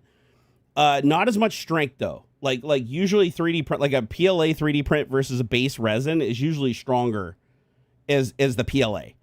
However, there are industrial resins you can use now that are insanely resilient to heat and stress. I've seen, but they're expensive. They're really expensive. But the engineering resins that they have now, I've seen ones where it's like you can print it and it can withstand like 500 degrees Fahrenheit. Like you stick it in your oven, put it on fucking cleaning mode, and it will not melt it. And you're like, well, how did you print something like that through a cold technology like SLA and it's able to hold up to that heat? Now with thermoplastics, like with FDM printing, in order to get the thermal properties, you with a film, you usually have to like anneal it or do additional treatments after the fact, after you print it, to get that, that heat resilience. However, I have seen some filaments in videos where they 3D print them out at like 300 C and through some chemical transition, they could handle like 400 or 450. Or sorry, 450 degrees C, which is like, that's weird to me. Like, I don't understand how that works. Again, it's chemistry magic. But there's ceramic printing resins. There's resins that can get off gas into nothing. So you can basically 3D print something in resin and then pour molten metal, like literally over it, pack it in sand. You don't even have to burn it out. You just pour it right on it. And it literally transitions directly from the printed medium to a gas, leaving no ash behind, which is freaking cool. Pele said, do you have any contact with David? Yeah, no, I talk to David all the time. Yeah, no, we DM, we have a whole DM group and everything with AuxxZillary and everything. We go back and forth. No, David's family now, man. You don't get away from me that easily. Once your friends on that level.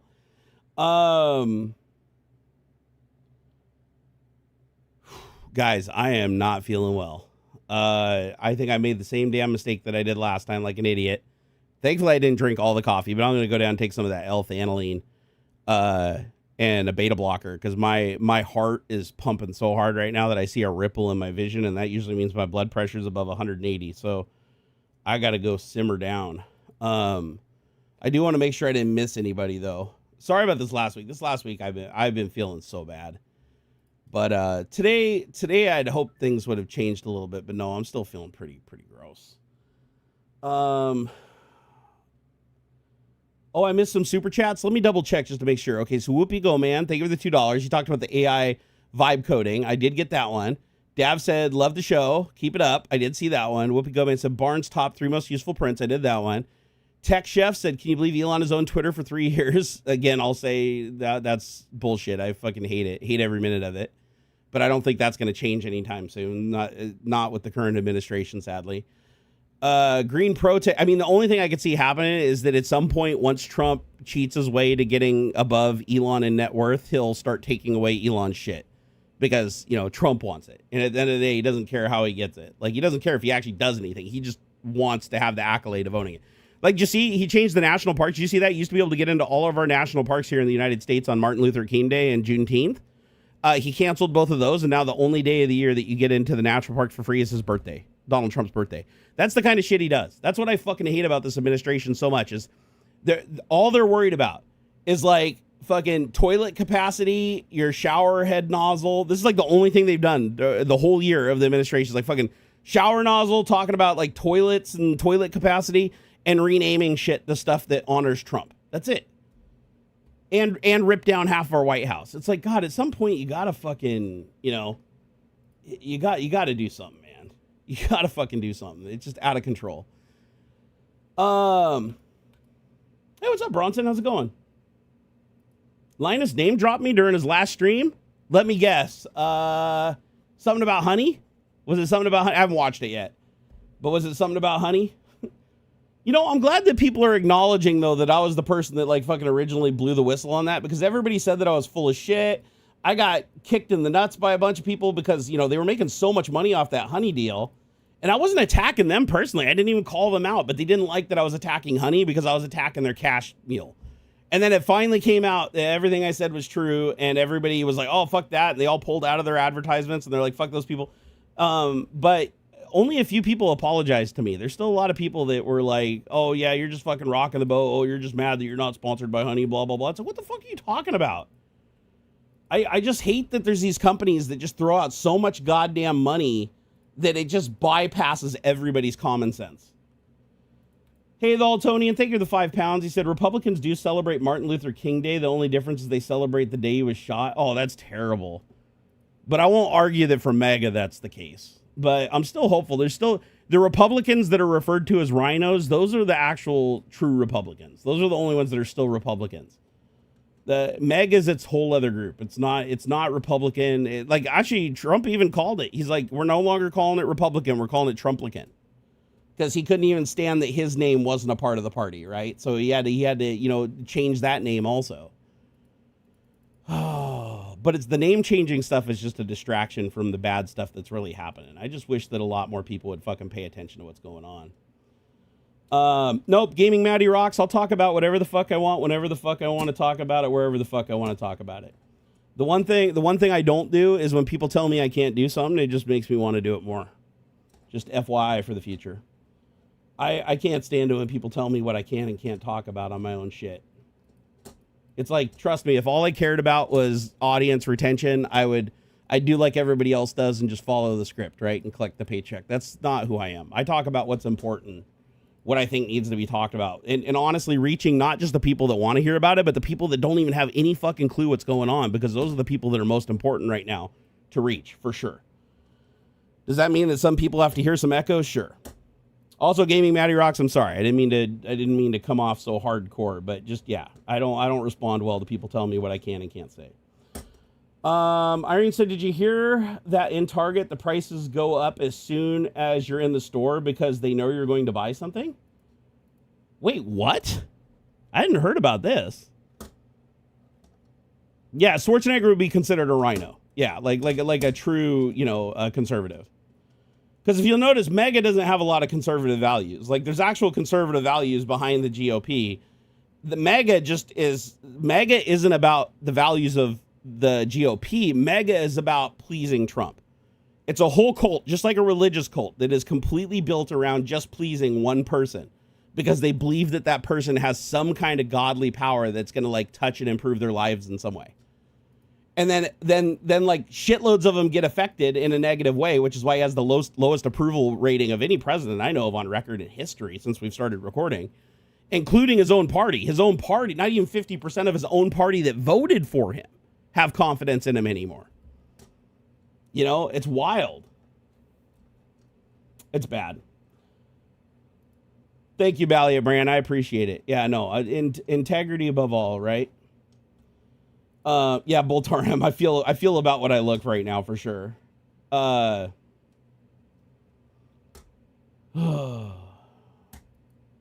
That's crazy though. So Target using surge pricing. So wait, surge pricing, is that like where like when a bunch of people start buying something, they automatically increase the price?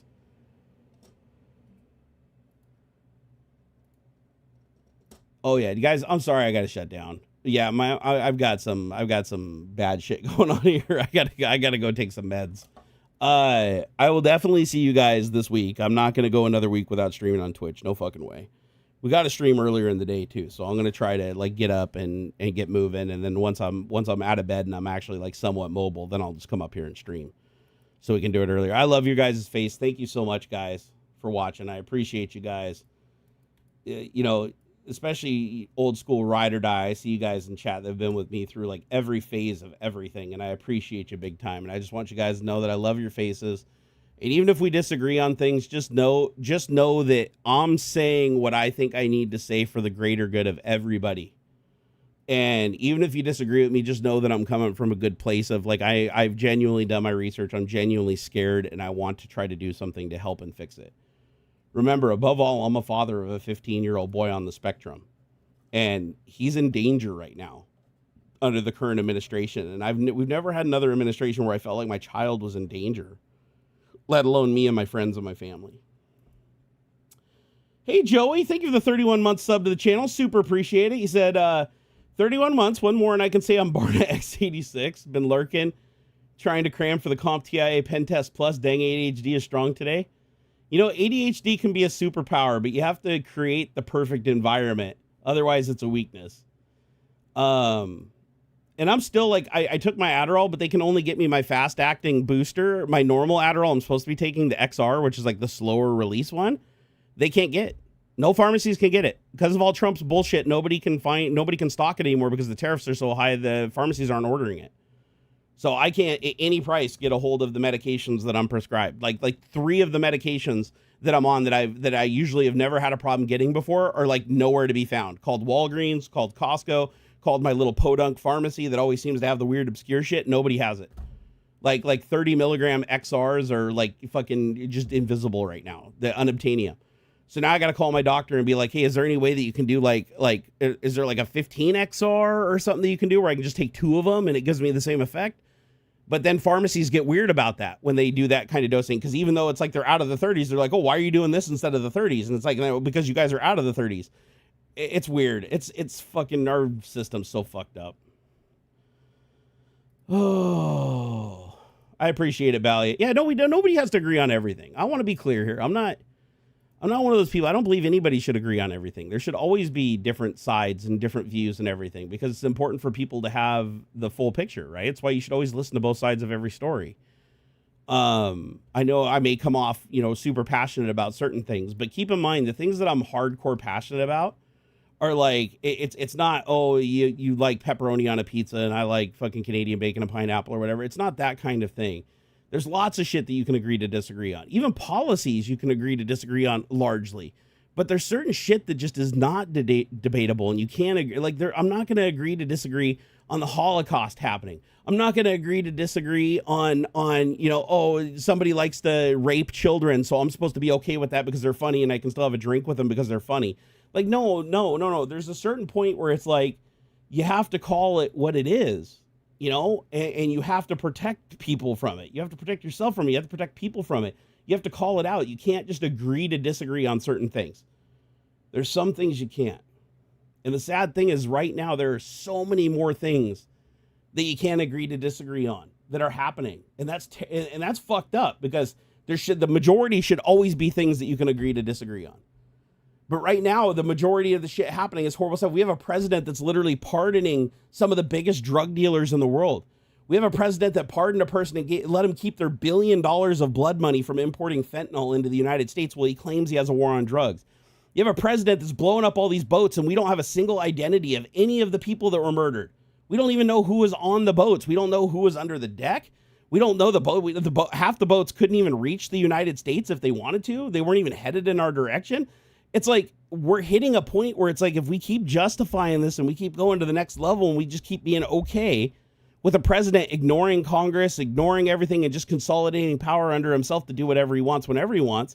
And he just, if we let him do that, we end up in the same place Germany was when Hitler did the same exact thing and they gave him the power he wanted. Once they gave him the power, he turned it on him. And Trump's doing the same thing right now. It's so fucking stupid, man. Antifa can't be a terrorist organization. Antifa isn't even an organization. Antifa means anti-fascist. Remember, Trump said that fucking Mark Kelly, a United States hero, decorated combat veteran, fucking flew the space shuttle for crying out loud. And he literally recited the Uniform Code of Military Justice word for fucking word. And Trump called for his execution. That's where we're at right now. A president literally calling for the execution and calling it sedition to exercise your free speech and just remind people of the law because Trump doesn't want you to know the law. Trump wants you scared. He wants everybody to, when he says jump, you say how high. And if he didn't have the corrupt fucking Supreme Court justice, 3 of the Supreme Court justices right now all have direct financial ties to him and they don't recuse themselves. If they did, things would be a lot different. Every pardon he has is linked to him financially. I went back and looked at his entire pardon list. Every single person he's pardoned, except for the honorary pardons for people that have passed or long dead, All of his pardons and commutations have some financial tie back to him, either directly or through a third party. He sells pardons. He's the only president I know of that just exclusively sells pardons. All right, well, I'm getting a little too worked up over this, but I got to get going, guys. I'm sorry. I know I've said that like 5 times now, but yeah, I'm feeling pretty gross. But guys, please keep an ear down. If you know something or you see something, say something. You know, if you see people that are just fucking smelling the roses and the rainbows and they have no fucking clue what's going on because they depend on X to give them the fucking truth or whatever, and they're just up Elon Musk's ass or whatever, you know, talk to them. Sit down and have a talk to him, especially if you care about him. Like, sit down and have a fucking talk. It's going to be a hard talk, but sit down and have a talk with him and be like, listen, we got to go through and fucking like lay some stuff out here. We got to put some facts out here because this is fucking crazy. Where we're headed right now is a scary fucking place, and I never thought in a million years we would get this close to it. Like, never. All right, you guys have a wonderful weekend. I'm going to go and try to get some rest. Now I feel like I got to throw up. Just thinking about Trump makes me want to throw up. Joey, again, thank you for the support. Altonian, thank you so much for the tip. Everybody else, again, Pele, Woodman Go, Green Protag, just to name a couple of J. Miller Design, Blue Varo, Elder Lock.